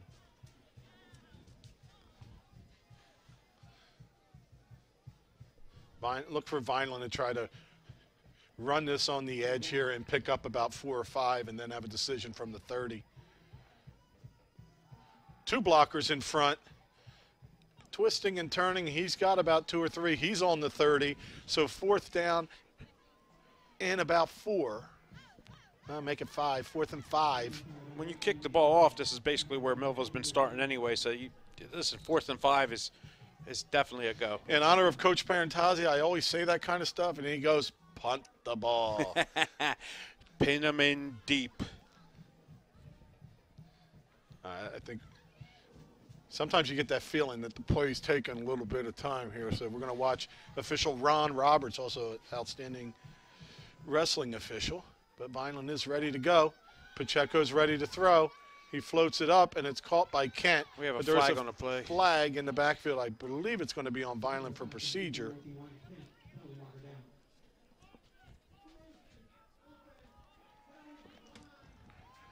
So turned over on downs. Millville will take over right at their own 30. So Vineland with a nice, nice sustainable drive there of holding the ball and getting some time off the clock. Again, coming away empty-handed. So, you go back to your defense now and you say, all right, they get us the ball back and we'll do the same thing again. 21-6 is not that kind of a comfortable lead where, you could be in the business of not scoring when you have the ball offensively. But, again, eating the time off the clock is a win too. So, you put it back on the Vineland's defense's, hands and hope they come up with a big stand here too. 3 running backs in the backfield. There's a hole opens up, but boy, does that get filled quick. Outstanding running by Clayton Scott, but he got through Pacheco. He got through 2 other defenders, including Anderson, until he finally brings him down. Boy, hard running. Yeah, it was a very hard run. The first play's made by Pacheco, he's on an island, and he gets to hit in on Scott. And then the rest of the defense swarms to it for a minimal gain. 3 backs again. This time up the middle. Hit and dropped. Little late surge gets knocked back. We're seeing an aggressiveness, today from the Vineland's defensive line that kind of was missing the last 2 games that they played. So it's good to see. I mean, they're actually coming out. They're hitting. They're popping. They're laying, like they say, they're laying some of the hurt bombs. And well, we said, like in the beginning of the game, it all starts offensive line, defensive line. And right now the defensive line is earning their wages. Linebacker Phil Blackwell comes up and really puts his shoulder right in the belly to stop that one. Now they go counter. Oof. Nice job turning it back in. Pacheco makes the tackle. It's going to be short of the first down. But that's Taji Reese, who actually makes the play on there, gaining that contain and turning it back into Pacheco. So the first drive, Millville turns the ball over on downs, going for it on 4th down. Vineland gets it back. They turn it over on downs, going for it on 4th down. Now Millville has it at their own 37. It's 4th and 2, and they're lining up to go for it here. Lawton Ardahan in at nose guard now. Nobody jumps. It's Marcel Ramos under center. He gives it to the outside, and there's an opening for Scott till Pacheco knocks him out. More than enough for the first down. Millville gets into Vineland territory as they go out of bounds at the Vineland 46-yard line. A little different look for Millville's offense there, and kind of caught Vineland off guard. Kind of caught me off guard a little bit too. But well, this is smart by Millville. They're going what they said they were going to do pregame and run the ball. Yep. They have 3 backs in there. Now it's hard to ID the football as Vineland tackled the dive on that. Now it's a delay. Oof.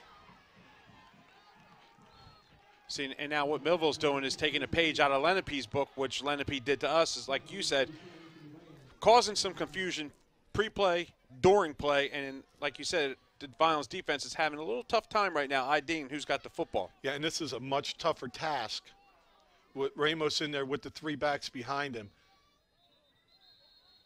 Looks like Vineland called a timeout. Coach Smith's going to head in there, defensive coordinator, and try to figure some of this out. Well, one thing that's Vineland struggle with is finding the football. You know, sometimes linebackers, their eyes get lost in the backfield, and when it's almost like triple option, it's a fake, it's a power, or it's a counter. 1, 2, 3. So when you're gap responsible, it shouldn't matter that much, but when you you're gap responsible, and then you're like, oh, he has it, he's tackling him, and you get off that responsibility. This is what gives defenses trouble. Right. Last year coming into the Millville game, I had Vineland handling business, and it was because of the matchup and not just the size. Millville would have Harris back there with just Scott near him. One guy would run the ball. So it was very easy for our linebackers to find Scott each play, and we held him to 90 yards on almost 20 carries, and here's a guy that led the league in rushing. Right. But when you have 2 people back there, now you hesitate for a second IDing the football, and now Scott's going to run through your arm instead of your body. Yeah, and then, you know, with the pre-play stuff and Millville, you know, seemingly moving the ball down the field is you go to Cliff Smith's defense, go back to, you know, bend, don't break. And now here's pass. It's a floater and an outstanding catch. Great job by Carlton Lawrence as that ball floated up in the air, going for the interception but not able to bring it down with Vineland's defense. So it's funny. You have Tristan Harris set all your school's records, won you a Group 5 championship. He plays quarterback, but most of the year it's been Elijah Nichols who comes out this half, but it's the running attack with Marcel Ramos under there that has caused the most damage. Now to the outside, Pacheco's blocked and held and into the end zone for a touchdown. Go to Thunderbolts.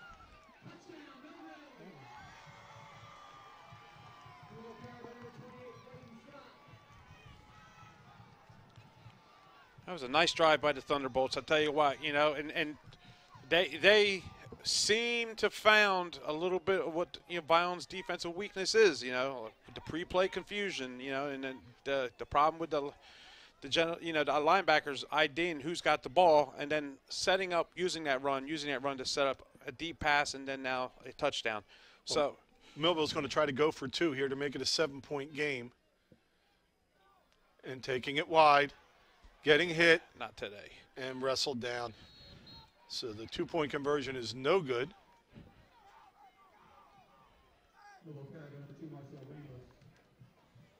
So Vineland up 9, Vineland up 2 scores. Vineland missing their first 2 extra points, but getting a safety in the second quarter.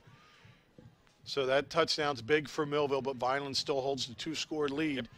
And I don't know how many decent field goals we're going to see from Millville into this wind. No. But you know what, again. And they'll be into the wind in the fourth quarter. You know, offensively right now, Violent's going to get the ball back. You know, you'd like to see them sustain a drive, score a touchdown, get some points on the board on that drive, and then, you know, basically get back to your defense, let your defense, you know, try to figure out, you know, a lot of this pre-play stuff that's going on with Millville and, you know, IDing the ball. So Violent's got to have a sustained drive here and get some points out of it. I just want to see bust a big play early. You love the big play. I do. You love the long ball, don't you? No, not even the long ball. I just want to see the long run. And we get to see all this, not only thanks to our sponsors, but our great crew, Mark McGill, Kayla Spire, Doug Diola, and Ryan Steinbron are your crew chiefs, and executive producer of VPS TV is Gia Missouri, the school district's public information officer. Watch the onside kick then. Watch the onside kick then. Watch that onside kick. Deep. Yeah. Stay away from it. Thank you. We'll take it. I'd rather have it where it went out of bounds. Yeah, can we have it there? Too bad that kid didn't drop the flag down. He caught the flag in the air and handed it to the official. It was a very nice catch and a nice job. But sometimes if you catch it and throw it down, you can get a little penalty. And we do get it where it went out of bounds at the 40. Nice. We had one game this year. I think it was Egg Harbor. Starting the second half, we're getting the ball. And I'm like, Coach, they're going to onside kick here. So, Yeah. And they did. And if you're watching, Coach, I had you that day. All right, so big drive here for Vineland. Let's get back to business here. 3:11 to go in the third quarter. Vineland has a 9-point lead, and they need to add to it. Vineland only had one possession in this third quarter, and they turned it over on downs at the Millville 30. Anderson comes out wide. Pacheco on a draw. He's trying to make a move to the outside, a straight arm at the 40, and steps out of bounds at about the 44. So it looks like it's going to be a gaining of about 4 or 5 for Pacheco on first. Seems like he ran a lot more than 4 to 5 yards. Well, you mentioned his moves that he has. Yep. But what he has is he'll make a move like you're going to get him, and once he sees you lower your level, boom, he bounces out. He really reads the tacklers well, which was obvious when he hurdled somebody. He knew they were going down, and so it's going to be a gain of 5, 2nd and 5.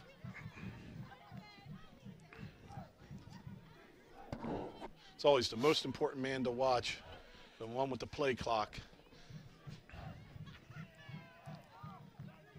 So Vineland ready. Pacheco fakes to Anderson, keeps it himself. There's not much there.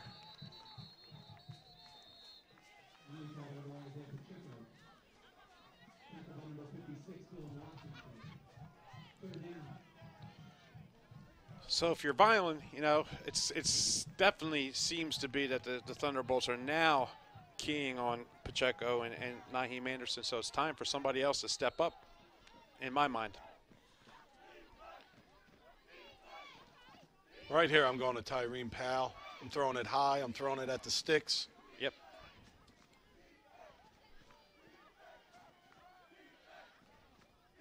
Got tight end Reyes all the way down at the bottom of your screen.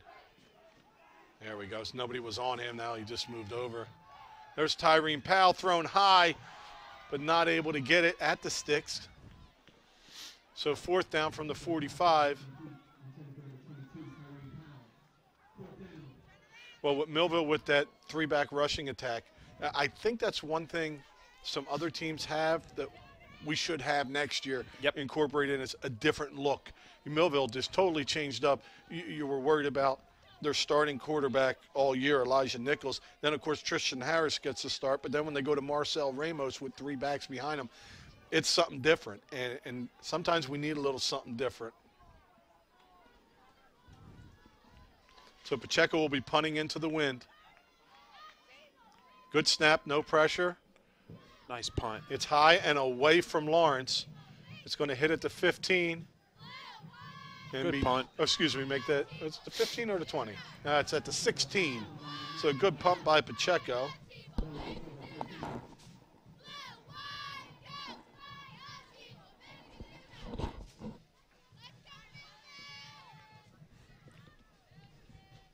So good field position for Vineland's defense. Now, if Millville's offense comes out and runs that same thing, it's going to take them a while to get up the field. And this is where down and distance is important. Millville did it to Pacheco, stopping him for a loss of 2. When they reset that line of scrimmage back a little further with a linebacker stunt, Vineland needs to make a stop for no gain to get them out of this. If you're Vineland, you don't want to see these 3 backs. At least I don't. So Marcel Ramos under center. There's a whole bunch of people there, gain of about 2, so that's all right. Yep. This is a big big set of downs for Vineland's defense. You know, if you can stop Millville here, get him to punt the ball, and then that's when I think we, you know, what we talked about earlier is, you know, with that high snap and the problem with Millville punting game, maybe then that's when you take a shot. 2nd and 7. There's the surge, and it's met and stopped. Bachma pressing his heels to the ground and stopping that progress. Now, because of the punt, it's now 3rd and 4. But on a 4th down, you're giving up a lot. Right. If Vineland makes a stop before the 1st down, you may be deep enough that Millville's going to have to punch, which, of course, if you're Vineland, you'd love to see because they're getting 3 yards a pop here. To the outside. Oh. And what a tackle. getting tripped up on the play. It's Tyreen Powell, stretches his arm out. Otherwise, Scott's going to keep going. But first down for the Thunderbolts. So, you know, Millville's going inside, inside, outside. So, you know, that three-back set is definitely working out for them. Sanzalone, Bachma, and Reyes up front. Broom, Blackwell, and Anderson in the middle. Hit initially, but a nice second effort.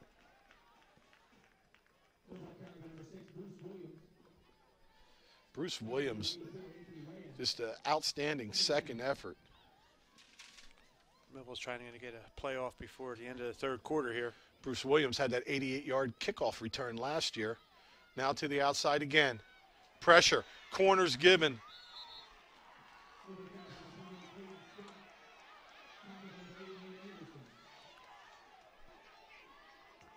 I didn't see a flag hit the field, but some words exchanged.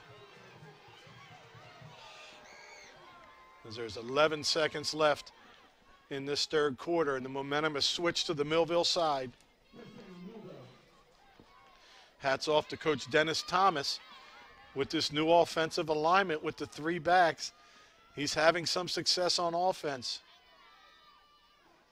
There's counter to the top. There's an opening. Gain of about 6 or 7 before Brooks and Powell bring him down.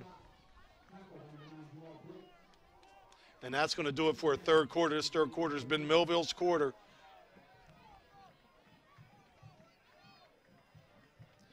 This drive started on their own 15. And look how big those extra points look, and that safety Vineland got looked to make up for theirs, as it's a 9-point game. So right now, you know, of course, Vineland's defense, you need to make a stop, all that aside. Right. But pretty much no matter what happens, you're going to have the lead in the football. Yep. That Vineland offense is going to need to score again. Just took the words right out of my mouth. You know, you're having, well, I've said it before, you're keeping the ball and you're having drives, but you got to get some points, man. You got to get some points, because this Millville team now with that three-back set offensively is definitely causing some confusion. You know, they're hitting you in, then they're going outside. So also what you need to do here is you need to keep your cool.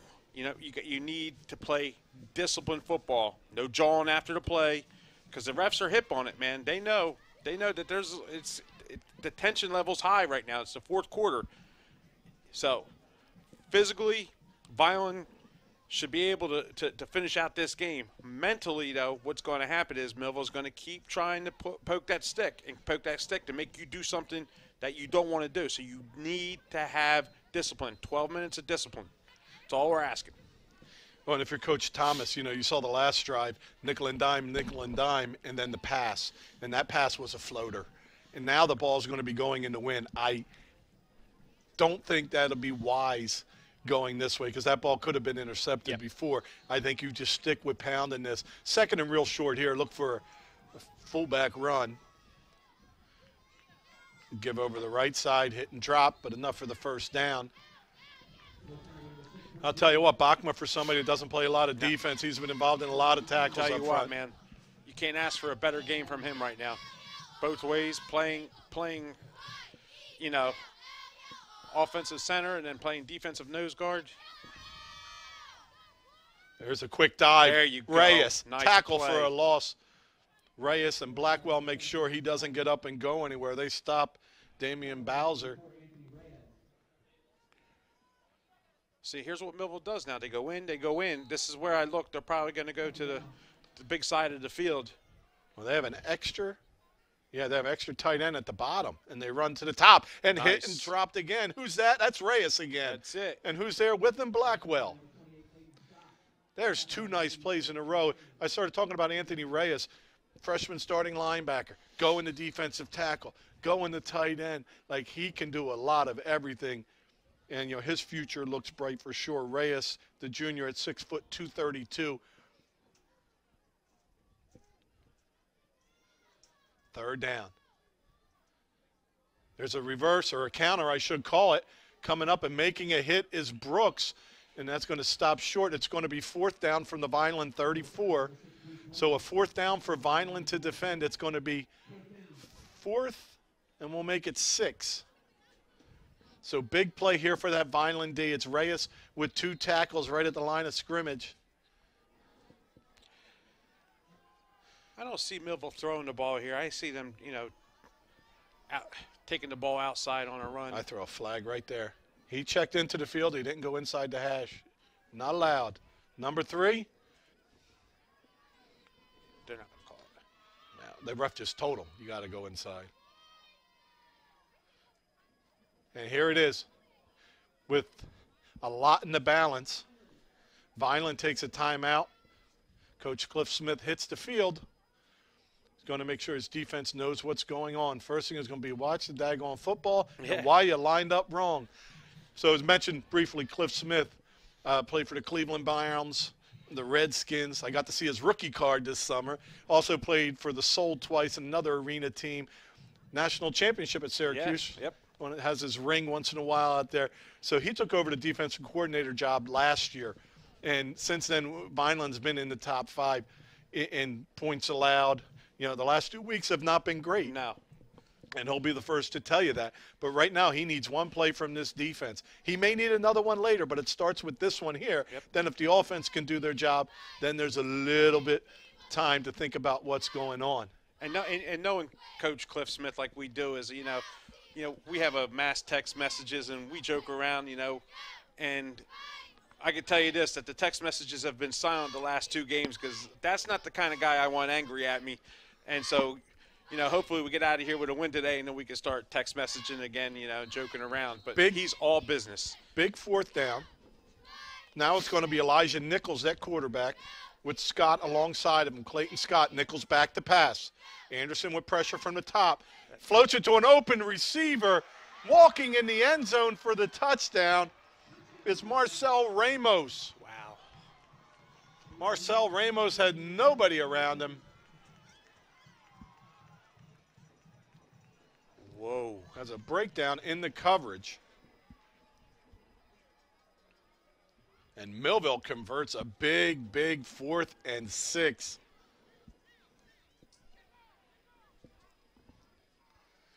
So it's getting silent.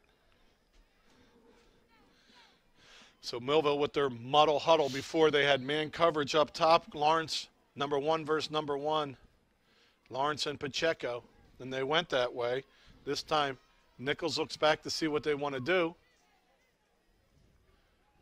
Blakely goes into the slot at the top and now trying to run it. Nice job, and it's tipped by Pacheco. Boy, that was a beautiful play, and Elijah Nichols rolls out. He could get to the end zone. He steps towards the end zone. Pacheco steps away from the receiver, but what leaping ability to get his hand off of them. They basically had an option, a little one-on-one. There's a procedure call on Millville, which will be declined. So 21-18 Vineland with 10 minutes to go. So this is what we talked about, you know, and what you said about 3-4 minutes ago, that Vineland's offense has got to get the ball in the end zone. They need to get some points here. So Millville Thunderbolts storm back. He had a shot at 84 Reyes, and you know, he did everything he could do on that drive with 2 tackles for no gain, 1 for a loss. Now it's time offensively. Guys, we need a drive. Need a drive. What an outstanding football game between 2 really good teams. And we've got some chess matches going, and I have to say, Coach Dennis Thomas, with this change in offense, Vineland adapts, and then it's back to now a different quarterback, Nichols in, throwing the ball. So he's giving you a lot to defend, and Vineland adapted to it. So I don't know how easy they'll move the ball down the field the next time. But Vineland's offense now needs to answer back as they've been held off the board the whole 3rd quarter. And with 10 minutes to go in this ball game, this is about the time where Millville's game fell apart with that 14-0 lead over a really good Rancocas team last week. And it's a high kick. This doesn't happen much. Anderson's going to take it. Now Pacheco has it. It's loose on the ground. He picks it back up. He's heading to the top of the screen looking for a block. He's not going to get it, but woof. Woo! Ball hit the ground twice on that play. And Pacheco able to get it out to the 22-yard line. When you say the worm is turned, man, it's definitely turning, man. Millville's got everything seemingly going their way right now. So Violent's got to find a way to stop this bleeding and just, If we have any of you Thunderbolts fans happen to be listening to us, we'll say this: the tides have turned, and we almost said, "Oh, and they're getting they haven't got a break." No. You know, it's not like they've gotten No. a break. They've made these things happen, and they've converted some big fourth downs. Yep. Now it's time for Violent's offense to show what it can do.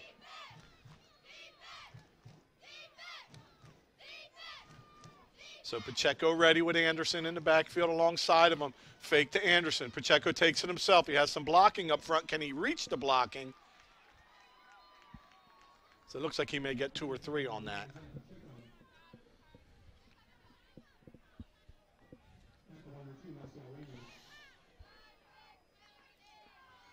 Yeah, this is a tough spot for a play caller. You know, you want to pound it, you want to move it. You take a shot on a pass and it's incomplete. You're down in distance, falls behind. Yep. So you're really looking for a big chunk on first to open up second. Yeah, right now you definitely want to eat some of the time off the clock, but man, the way the Millville offense has been playing, you know, and like we say, we got to give credit to Coach Thomas.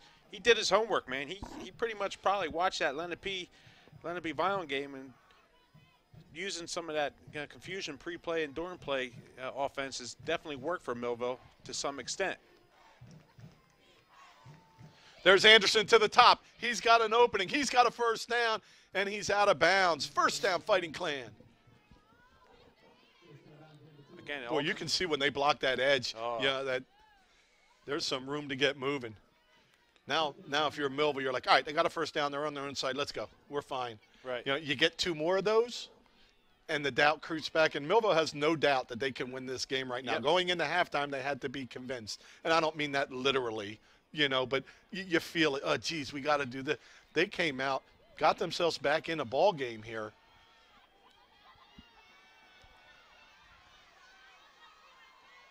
Anderson to the top.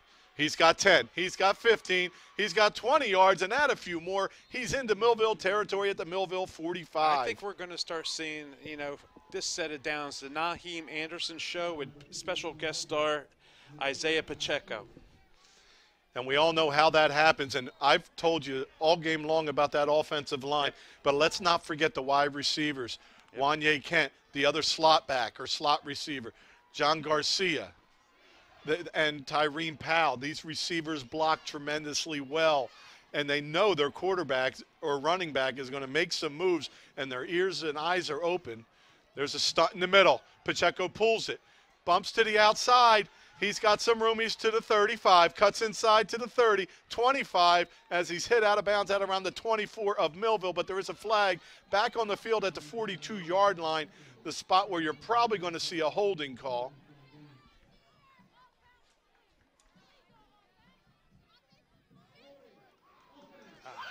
So hold on off, and there most likely is a hold there, but I have been watching Naheem Anderson get held every single play. We've said it, and we say it all the time, that you can call holding on every play. It's just when you pick and choose. So, all right. So what you did there is you ate some time off the clock. Down to 8:03 to go in the ball game. And about 8 minutes left in this fly's life as he is enormous and moving slow. He knows, man. The end's coming. It's getting cold. All right, so first down. First down and 18. Spot foul on the hold. It was 2 yards up past the line of scrimmage. First and 18. Pacheco has it. Up through the middle, and he breaks a tackle on his feet to the 40. Cuts to the outside. He makes it to the 38-yard line. He's just going to be about 2 yards short of a first down. So getting back more than the penalty yards. Anderson comes back in. Reese goes back out. Anderson, little banged up or winded after that run, but he's back in there now. So it's going to be second and about 2. Looks like Pacheco's going to.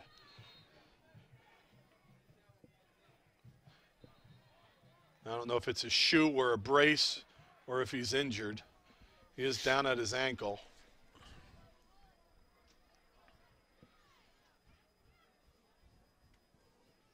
boy, Vineland's offense has answered with the drive they needed. And, you know, if this is game 3 of the year, I don't know if they answer this well. But I think when, guys, it's your last game. Yep. You drive this ball down the field, and you've gotten some extra special efforts. So Pacheco getting stretched out.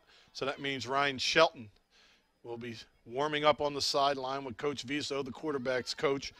And when we talk about the transition in Vineland football from pretty much, I hate to say it, but a perennial doormat for years. Oh, sure. You know, it's been a struggle, and no offense, I even coached some of those doormats, but it's been a real struggle. And the transition that has transpired with the Vineland team all starts with head coach Dan Russo in his 5th season. We mentioned defense coordinator Cliff Smith, offensive coordinator Jason Volpe, defensive line coach Jose Guzman, Sylvester Cefalalio, offensive line coach, Chris Viso, quarterback coach, Jim Eccles, special teams, Paul Longerin, undefeated freshman offensive coordinator, and Jason Dorsey, undefeated freshman defensive coordinator. And I mentioned the JVers are undefeated too, but I don't know who's officially coaching those. So 2nd and 2, it's Ryan Shelton in at quarterback. Millville coaching staff imploring the crowd to cheer. Shelton, Anderson stutter step to the sideline, straight arm, tackle 4 yards out of bounds, but a first down. I mean, it's not like the ref can't see it. It's right in front of him. I mean, well, here's what happens. When you're 50 pounds bigger, you look like a grown man, yep, like Anderson, number 8. You're 6'3", right? And the kid tackling you is 5'7" with barely a mustache that's holding on to your leg.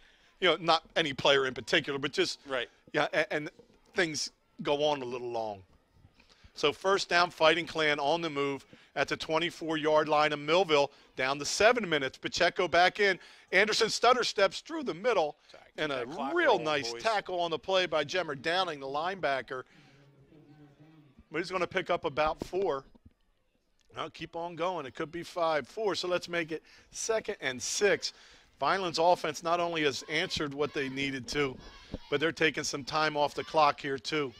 This is the drive that I've been looking for, you know, since the late 2nd quarter, early 3rd quarter. I've been waiting for this kind of drive, and just hope everything goes well on it.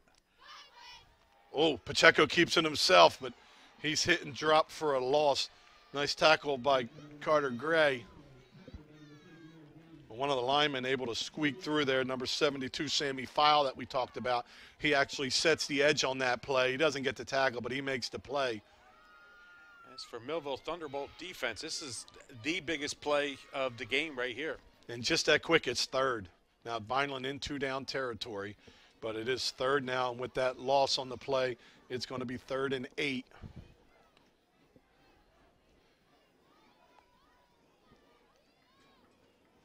What an outstanding game. It's not a shame somebody has to lose, but Vineland's got to get this play off. Oh, man. See if Coach Russo got the timeout in time.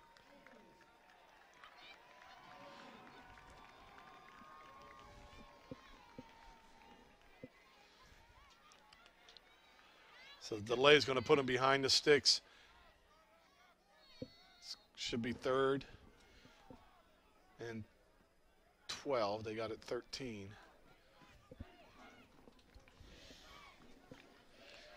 So the Millville fans encouraging their defense on this 3rd and long for Vineland. Vineland now has had success. They're still giving in the middle, but they're running to the edges. Got Timmy Jones on the outside of the line down here. Let's see if he can get a nice hook block and seal that corner. He seals it in. Pacheco has room. Can he outrun the defense? He trucks one defender, then another, but he's going to get back to about a 4th and 9 from the Millville 42. 4th and 9.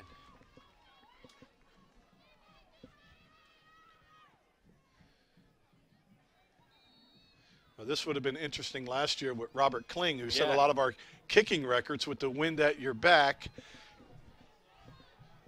Be around the 20, be a 39-yarder.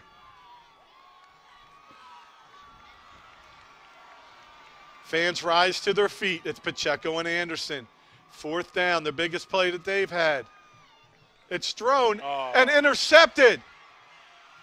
Trying to run away and brought down. So the ball's loose at the end of the play. Let's see if the officials say it was loose. I think he was down, and sure enough, he was down. So Millville defends the play. Vineland looking for some pass interference, but I will say they've been letting them battle a little bit. Yeah, no, there's definitely. Very fortunate to return it as far as he did. The Millville defender actually got the inside track on it. It was actually a great play by him. No, great play would have been knocking that down because it took an extra special effort to lose 2 yards on the change of possession. And almost fumbled. It was weird. Like, even in the pros, they don't do that. Right. In midget football, we would get yelled at if we, on Yep. 4th down, you pick something up more than 10 yards down the field, you knock it down. All right, man. So for Vineland's defense, this is gut check time. You got 4:43 left in the 4th quarter. Oh, and the ball snapped. He's not ready, but there's going to be a procedure call saving that mess from the Thunderbolts. Whoa. What is the call there? Yeah, it's almost like the referee decided to throw the flag when the ball was past everybody on the snap. Wow, Millville catches a huge break there. Yes, nobody was ready for that football, but still a loss of 5 may take you out of that run. As we saw last time, 3 of the plays stopped for less than 2 yards by Vineland.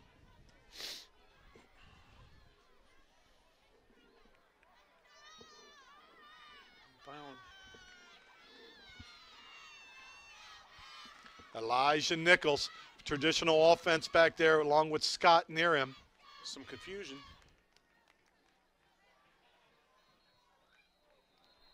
Never got the play off. I think offsides.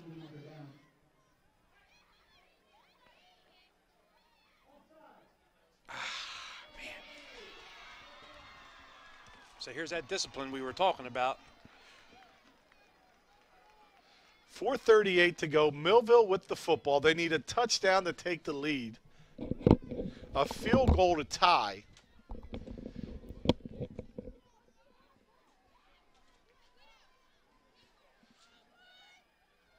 Nichols back to pass. Throws it short. And incomplete. Not able to hold on to it that time is Carter Gray. Gray's been involved a lot today, offensively, defensively, special teams.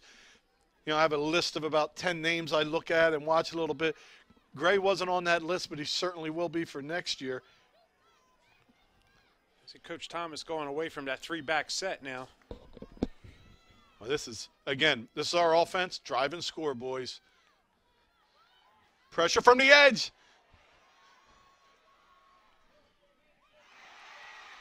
Complete.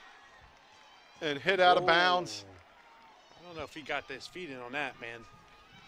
So 1st down for Millville, 4:24 to go.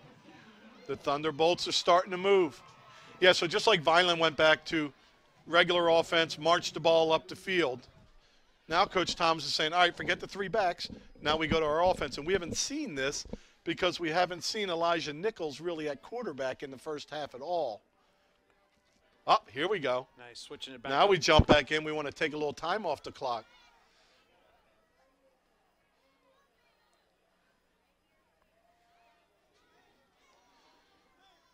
Big plays here. Counter. Turn back in. And a nice run. Way to keep his legs driving. Gain of about 8 before Bachman makes the stop. Nice play call. You know, a lot of confusion going on who had the ball there. So Vineland digging in, man. Got to dig in. We talk about, you know, this offense, this defense, but it's really been the Millville offense this half. Taking it in little spots. There's a block and getting to the outside, breaking the tackle, turning back to the middle before he swarmed over. Fumble. And the football is loose on the ground. Who's got it? Vineland football. Woo! Oh, an outstanding job as trying to get a little bit too much after the 1st down. That ball comes loose, and I would assume the Millville player down is the ball carriers. A lot hurts worse after something like that. 3:46 to go. Vineland will get the ball back, and they're going to need to move the football still. Oh, yeah, man, definitely. Vineland's offense is definitely got to move the ball and get a couple first downs here to secure this win. Now, I don't consider a fourth down pass that's intercepted behind the markers really like a turnover. Right. I believe that's the first turnover definitely. of the game. Definitely. Not counting a fourth down play. Yep. Because the ball's getting turned over. You don't get the 10 yards anyway. But the first turnover comes at a inopportune time for the Thunderbolts. And how many times have we seen it, not just at this level, but any level, when that running back is always trying to get that extra yard and he doesn't protect the ball and, he loses the ball. And like you said, it is the most inopportune time to lose possession of that ball because now Vineland's getting the ball back just under 4 minutes left in this game. So at 3:46 left in the fourth quarter, Vineland still needs to get, in my eyes, a couple first downs here. Well, it's Clayton Scott as he looks like he's holding his arm as he comes off, and he's been nothing but an outstanding. We'll be welcoming. Millville will be welcoming him to the Thunderbolt Hall of Fame eventually. Just an outstanding running back. Led the Old Cape last year in rushing. Not asked to do as much this year. Carries down about 30%. Last year, over 220 carries. I forget exactly. Could have been 245 or something like that. Less carries this year, but he took a hit and looks like his arm is hurting as Millville team doctor Doc Silver takes a look at him, but it's Vineland football. Now Millville's going to have to get a little bit aggressive, which means more guys getting to the line, and what that also means is one broken tackle, and you could go quite a ways. And important for Vineland here is to protect the ball. Well, new slot receiver down here for Vineland. There's a give up the middle. Well, it's been a little while, so.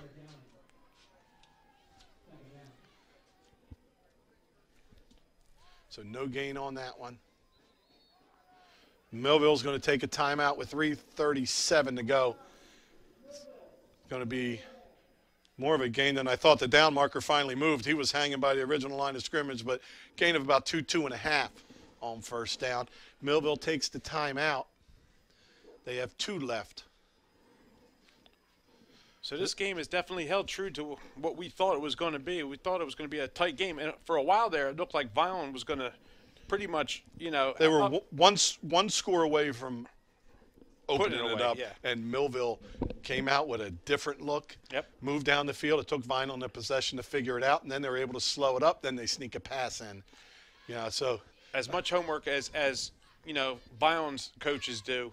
You got a team on the other side, Coach Dennis Thomas and his squad, they do just as much homework too. So, coming out with that 3-back set, that means, like I said before, that he watched that Lenape tape and he watched it close, that, Vineland has a problem with identifying the ball carrier. So, kudos to Coach Dennis Thomas for realizing that, I need to pull this out of my back pocket and say, I got to start using this. Now his defense is definitely got to start, stop. And the guts, arguably the greatest quarterback in Millville history. And then you have a transfer come in and take that job. And then you go to Ramos. There's a give up the middle. Anderson makes a couple break. The 40, the 30, the 20. He's looking for a straight arm at the 10. In the end zone. Out at the 1. Oh. Woo. Man, I could have swore. I was like, I see the ball spur out. I'm like, oh, my goodness, I hope it doesn't go out of the back Hope it of the end doesn't zone. hit the pylon. Oh. So if it goes out the back of the end zone, we could Yeah. be all right if it crossed it, but you hope it doesn't hit the pylon. So 1st and goal for Vineland.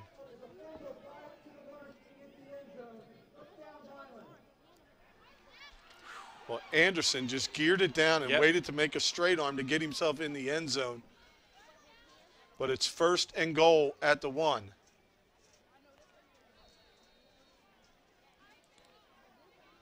I don't know.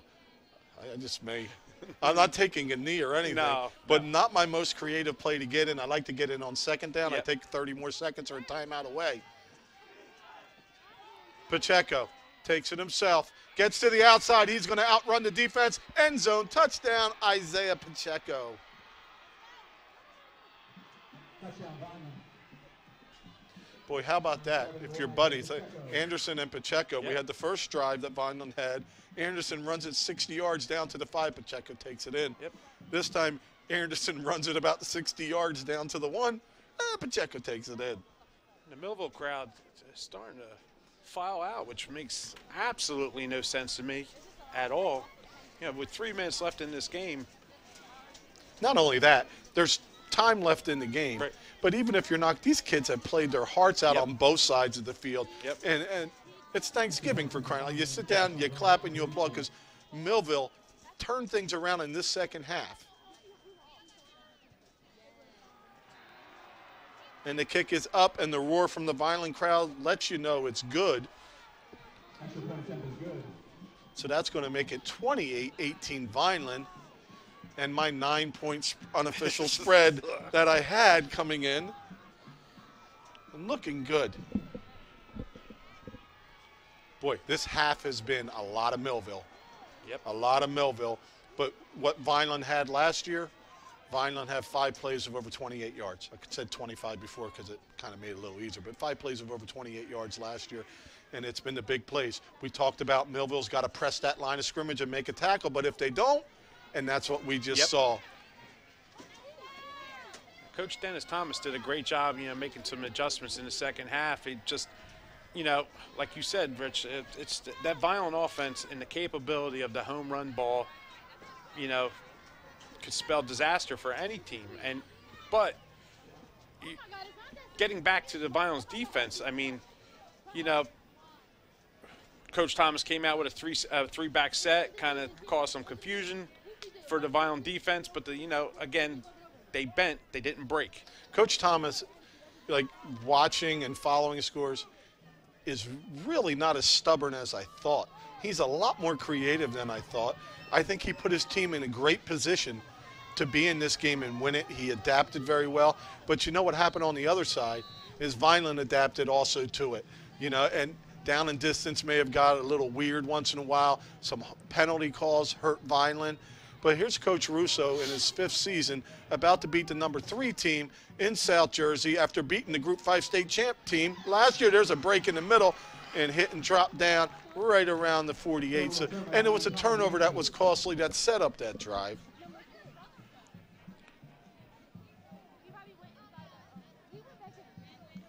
So 27-18 with 3 minutes and 13 seconds left. Cliff Smith's defense still has some work to do out here. Boy, I tell you, we've had a lot of good games, a lot of mismatches, and Millville has too. They put a thumping on people as bad as we did early. And, boy, you imagine these teams playing 10 times in a year? That would be I can't imagine calling that would be a series everybody would watch on TV for sure. Just 2 really outstanding teams going at it today. Millville not done yet. We're at the point where they may need a little help if they get in the end zone or an onside kick or something like that. There's pressure. Anderson tries to track him from behind. Sansalone from the front and pushed out of bounds by Broom, the sophomore.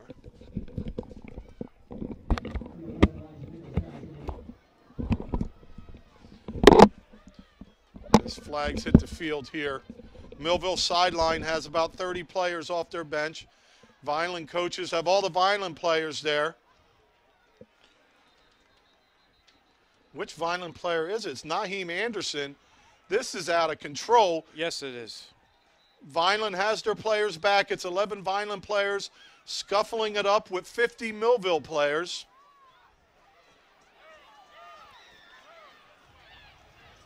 And this is a shame. As you see, Coach Thomas down there helping separate the Vineland players. And Coach Russo doing the same. Hats off to Vineland as they stay on their sideline. And, in this heated rivalry, and, Coach Dennis Thomas down there, things not going his way right this minute. And he's over there protecting the Vineland players and pulling them out of that scrum.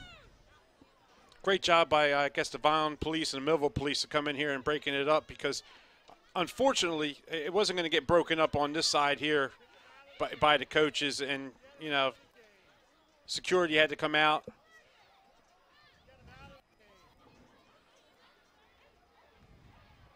So the refs got to figure this out now. It's like getting a bowl of spaghetti and trying to pull out each strand and figure out who did what and how. Oh, I just got a few chills.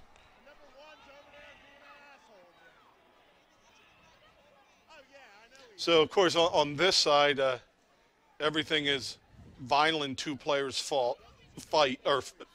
their fault. Right. But Millville had 8 or 10 players run onto the field. Yep. To get into that. Then it moved to their sideline where all were involved. And granted, Millville coaches were separating, not touching the Vineland players, getting their players. The coaches all have the same idea in their head. Yep. But a little breakdown of discipline from the Millville sideline.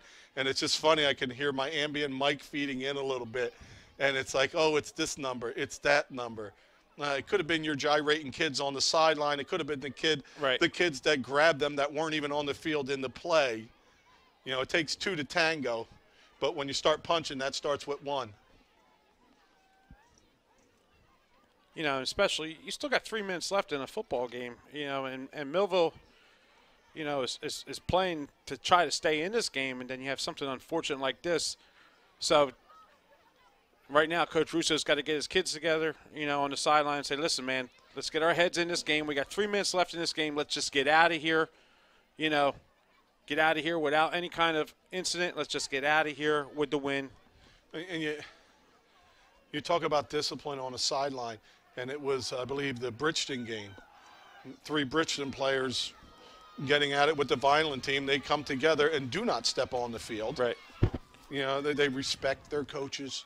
They don't let emotions get the best of them. Right. That whole sideline was contained and back there, so hats off to all them. Hats off to the Millville coaches for trying to put a stop to it. Unfortunately, their players weren't able to listen to them. Coach Dennis Thomas is not happy right now. He's digging into somebody.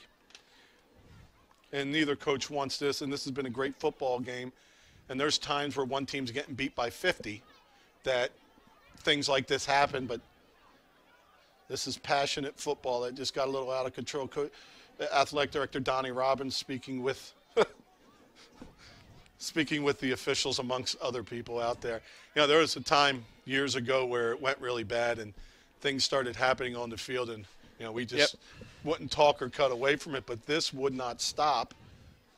And I'm sorry, if you've never played football, you don't understand. You can't just walk away because they have your face mask grabbed, and you can't go anywhere. And if you take that face mask, the helmet off, you're going to get hit in the head, and there's nothing you can do.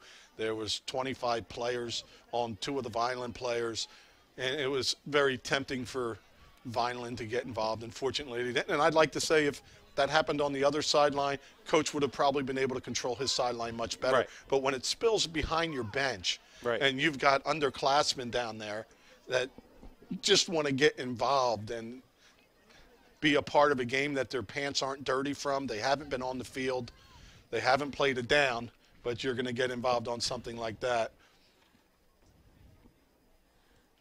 Now the officials talking to coach are going to decide if they're going to throw people out of this game. Now, if someone is thrown out of this game, that'll carry over to next year. Yep.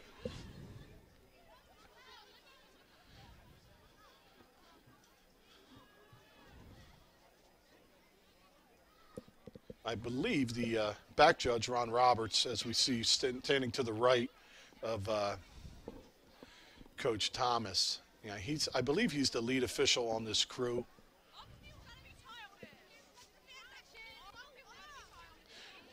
So a very nice job by the other security here, not just the police, but the event security, who contained the Millville crowd. Not that the Millville crowd was going to, but a few kids running over thinking about hopping a fence. You know, everybody else just standing there like mature adults watching and wondering what's going on.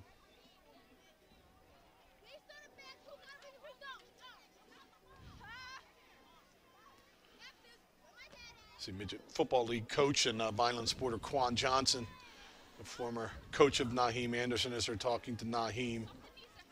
Quan, an outstanding athlete and football player at Vineland High. And big as a house. Yeah, big boy. So this is unfortunate. We should be celebrating a win or waiting for an onside kick at this point in time. But footballs fell to the background.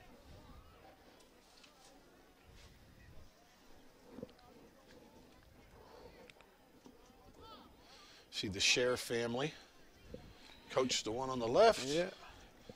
Shannon on the right.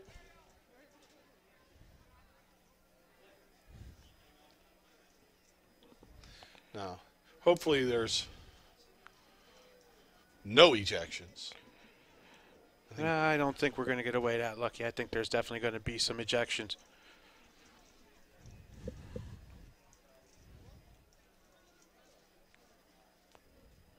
And the funny thing is, this rivalry in the last 10 years, sometimes the games aren't that even, but the level of play, the underdog team, which has normally been Vineland because we won our first time in 8 years last year. It'll be the second time we win 2 in a row if we can hold on to this one in over a decade. But the play is usually elevated, and you get some good games. So Millville's having a herd of 4 players escorted from the field, including their running back who has an injured arm, and it must have felt okay at that moment. But Yeah. I'm going to do my best not to identify I guess that's the way to go. Vineland has a couple players leaving the field, including their running back. It's funny, the other shirt coming off there is white as can be with white pants, and that's why sometimes you don't dress too many.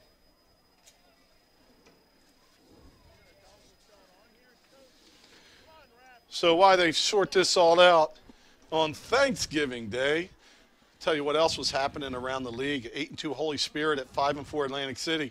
Could be a good one. I wanted to see what happened in that one. 1-8 Mainland at 1-8 Egg Harbor Township. Middle Township at 4-5 at Lower Cape May, 1-8.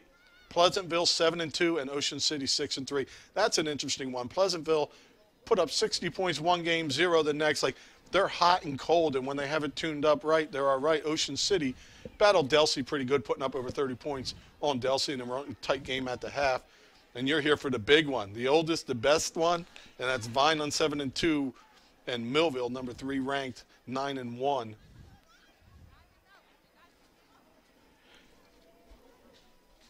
Thanksgiving and football, man, hand in hand.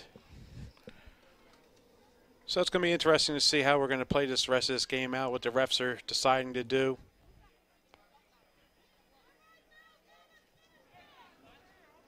I don't know. It's like it was a little different when we played. I think when I played it, and I'm speaking of the Millville side, you know, for the Vineland side, 2 guys were getting mauled on the sideline with 40 guys around them. Right. There was 11 Vineland players on the field. The rest of the Vineland players were there. But and I'm not saying if it happened on the Vineland sideline, that's right. I'm not doing that. But I wanted to physically dominate. And if I happened to, it sounds horrible, but if somebody happened to get hurt through me hitting them that right. hard or hitting them in the little soft rib of the quarterback, right. I wanted to do that so much in this rivalry. But I never would have thought of being in a fight in right. this rivalry. I wanted to dominate you on the field. You know, and maybe sometimes you play some other team that you don't have this tradition with, right? And you want to punch somebody in the face, you know, and you're thinking it. But in this, I just wanted to line it up again and let me hit you one more time. Yep. And they did the same thing. And I can remember standing next to Al Giordano with Todd Goodwin, all state champ heavyweight on the other side. And, yeah, we wanted to hit Todd, and maybe his leg hurt a little bit so he couldn't wrestle against us in February. You know, and great friends with Todd, but that's how they thought. That's how we thought, and it was all there. It looks like we're getting ready to go back to football as both coaches have brought their guys together, talked to them, and looked for a little drop in adrenaline now. Adrenaline dump after something like that is physiologically impossible to overcome. So if I'm Coach Thomas, I'm looking to go deep right here, because the grind may not be the most effective thing to do. 1, 2, 3, 4, 5, 6, 7, 8, 9, 10, 11. All right, I thought we had 12. So it's Tristan Harris back to pass. Under pressure, he gets away. He's got room to run. Here comes some support, and he slides down. Yeah, he don't want no part of that. Oh, but what a good slide. He took out 2 Vineland defenders. He said, you know what, tensions are high right now. I'm taking a knee. I don't want to talk too much about Millville, coach, but just once again, the franchise's all-time leading passer shares time, loses the roll, starts this game. Then you take both of them out. You go to a scat back offense. It's Tristan Harris to pass. He has time this time. Floats it over the middle, in and out of the hands, and falls incomplete. Wow. 4 Vineland defenders in the area as it's tipped and knocked around. So let's make that 2nd down now. We'll fill you in on the time. We're at 2:41 with a stop clock on the incompletion. Vineland has some room to play with, but would certainly like to make another stop. Tristan Harris looking screen. Under pressure, he's hit and dropped on the play. Tajay Reese with a big sack for the Fighting Clan. That'll keep the clock running. Look for Coach Thomas to take his time out. He's got 2 of them, but he's not taking it yet. No, he's going to hold on to them. Can't use them next week.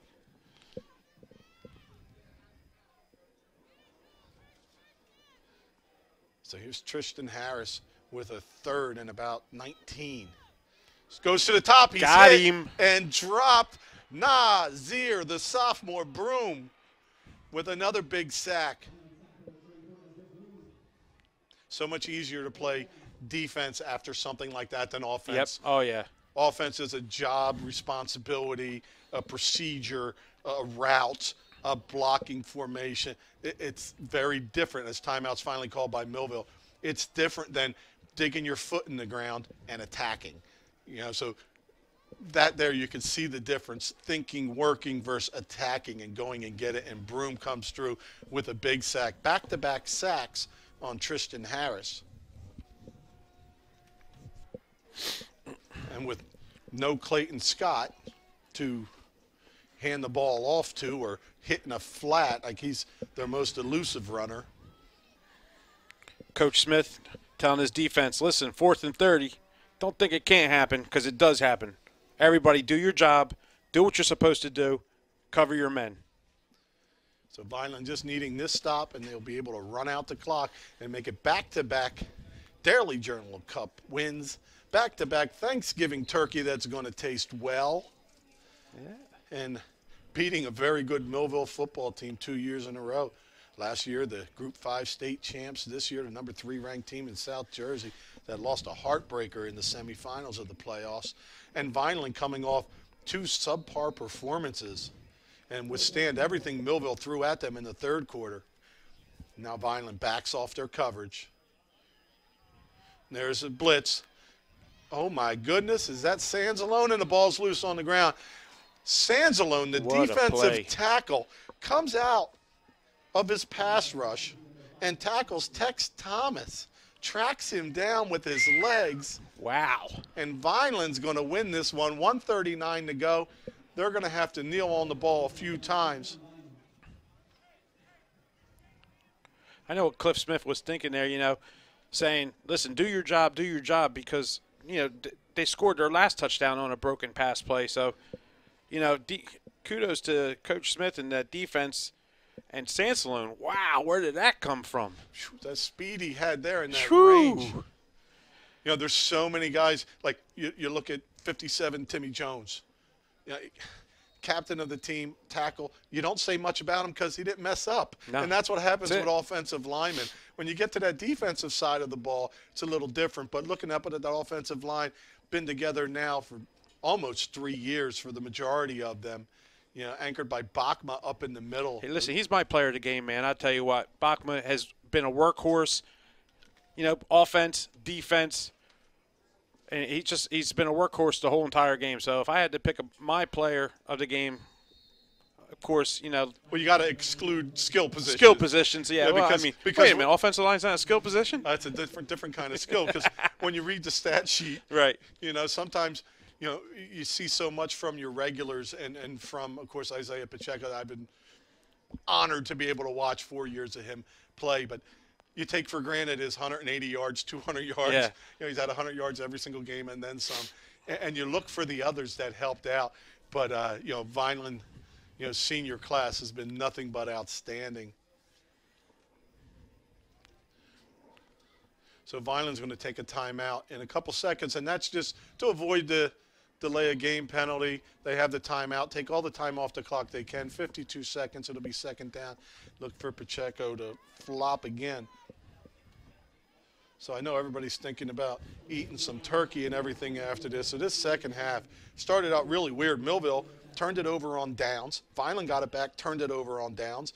Millville, a 7-yard Scott run. Vineland got it back, punted. Millville got it at their own 15 and marched down the field finally on a 34-yard pass from Nichols. Vineland got it back, turned it over on downs again. Millville got it in the end zone on a 1-yard run. They went back and forth a couple times before Anderson brings it to the 1 for Pacheco to bring in on the next play. That put Vineland back up on top by 10. Yeah, that last drive for Vineland to score that last touchdown, was exactly what they needed. They needed, well, they had that big play, Anderson, with the big run. And then, Isaiah pumping it in. And pretty much that, it put you in a commanding lead, but you didn't, know your defense still had to play. And like I said, the defense came out to play today, and this was a great game. This is what we thought it was going to be. We thought it was going to be a close game, and it actually was a lot closer than the score shows. Well, right now, when you're the starting quarterback, you want to have the number 2 guy in because you're losing 5 yards carry right now. Yeah. But this will be the last one with 25 seconds left. Vineland takes a knee. They won't have to get off another snap. And that is it. And that's going to do it. As Vineland wins their second in a row over Millville, 28-18. And Vineland, the most impressive thing for me about Vineland today was coming off those 2 losses where you couldn't get on track offensively. Yep. The second one, the team pretty much had their way with your defense. Yep. And then you have this one where you wake up as if none of that ever happened, and the offense is on track, everything's going well. Then Millville comes out, shows you something totally different. They get back in the ball game. You adapt. You handle that. And then, sure enough, attacking that line of scrimmage hard. We talked about all you got to do is break one. Anderson does down to the 1 to put the icing on the cake for Pacheco's 1-yard run. Outstanding job. The rebound this Vineland Fighting Clan football team has made has been outstanding. As I mentioned before, the Vineland freshman and JV teams, undefeated. Combined score versus Millville, this is no lie, 98-0. So when we talk about we're losing some great players, and they may be the players we talk about all the time, running the football, throwing the football, but we're losing 4 out of the 5 interior starting offensive linemen. But there's depth, and there's other guys that on other teams in many years would have been starting much earlier, and there's youth that have played pivotal roles, including our leading tackler on defense. So things look good for the future. And if you're in the Millville system, you've got to, these varsity players, you got to hold on to the ones that are coming back and hope that's enough, because Vineland, to me, this team was loaded and very good, but I think the overall team concept and their ability to do multiple things is going to show next year. This has been a great season. I've enjoyed every moment of it. Den, any last words? No, it was great. I'm thankful to be a part of, the broadcasting crew, what a great crew it's been. It's kind of bittersweet, and we're saying goodbye to Isaiah Pacheco and Naheem Anderson and the other seniors.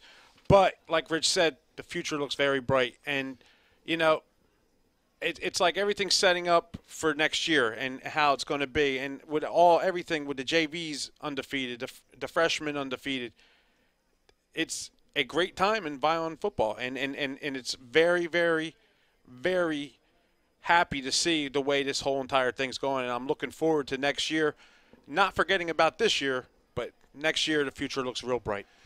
And for Vineland, 2 years in a row, winning against Millville, beating a very good Millville team both times. If I had have told you 4 years ago, Vineland's going to go 8-2, and you're going to think it was a letdown. I mean, you can't forget how far this program has come, and it's true. Starts with head coach Russo and the rest of the staff, and the kids buying in, the work they put in the off season. It has just been an outstanding change from what had been going on for a long time. Once again, thank you to our crew, Mark McGill, Kayla Spire, crew chiefs Doug Diola and Ryan Steinbaum, executive producer of VPS TV, is Gia Muscori, the school district's public informationer. Guys, if you're watching this on the YouTube, don't forget, watch it on that big screen. Channel 9 on Comcast, Verizon Fios 41, tonight at 7, then at 6 o'clock the next couple days. Thank you all very much. Coach Parentazzi, get well soon. I hope that turkey tastes as good for you as it's going to for me. Rich Scarper for Dennis Blau. Have a happy Thanksgiving. Congratulations, Vineland High School Fighting Clan.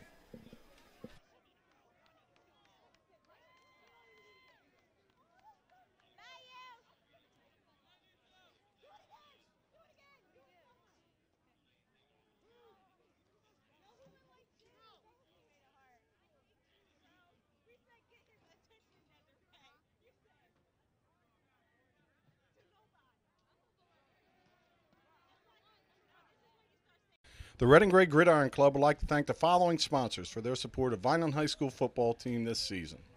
Sir Speedy, Reconstructive Orthopedics, Ducharmes, the Greenview Inn at Eastland Golf Course, Newfield National Bank, Larry's 2 Restaurant and Caters, Allen Associates, Delsey ShopRite, Bella Limousine, Medio Law Firm, The Claridge, a Radisson Hotel, Technid Consulting, Vineland Education Association, Begal University, Manny and Vic's Pizzeria and Restaurant, MVP Sports Bar, Richland Carpet and Flooring, GNS Dry Cleaners, Carluzzo and Torrisi Petroleum Transporters, Bondi Insurance Agency, Dr. Gorson General and Cosmetic Dentistry, Baruffi Brothers, Beretta Plumbing, Heating and Cooling, the DeWinney family, the Russo family.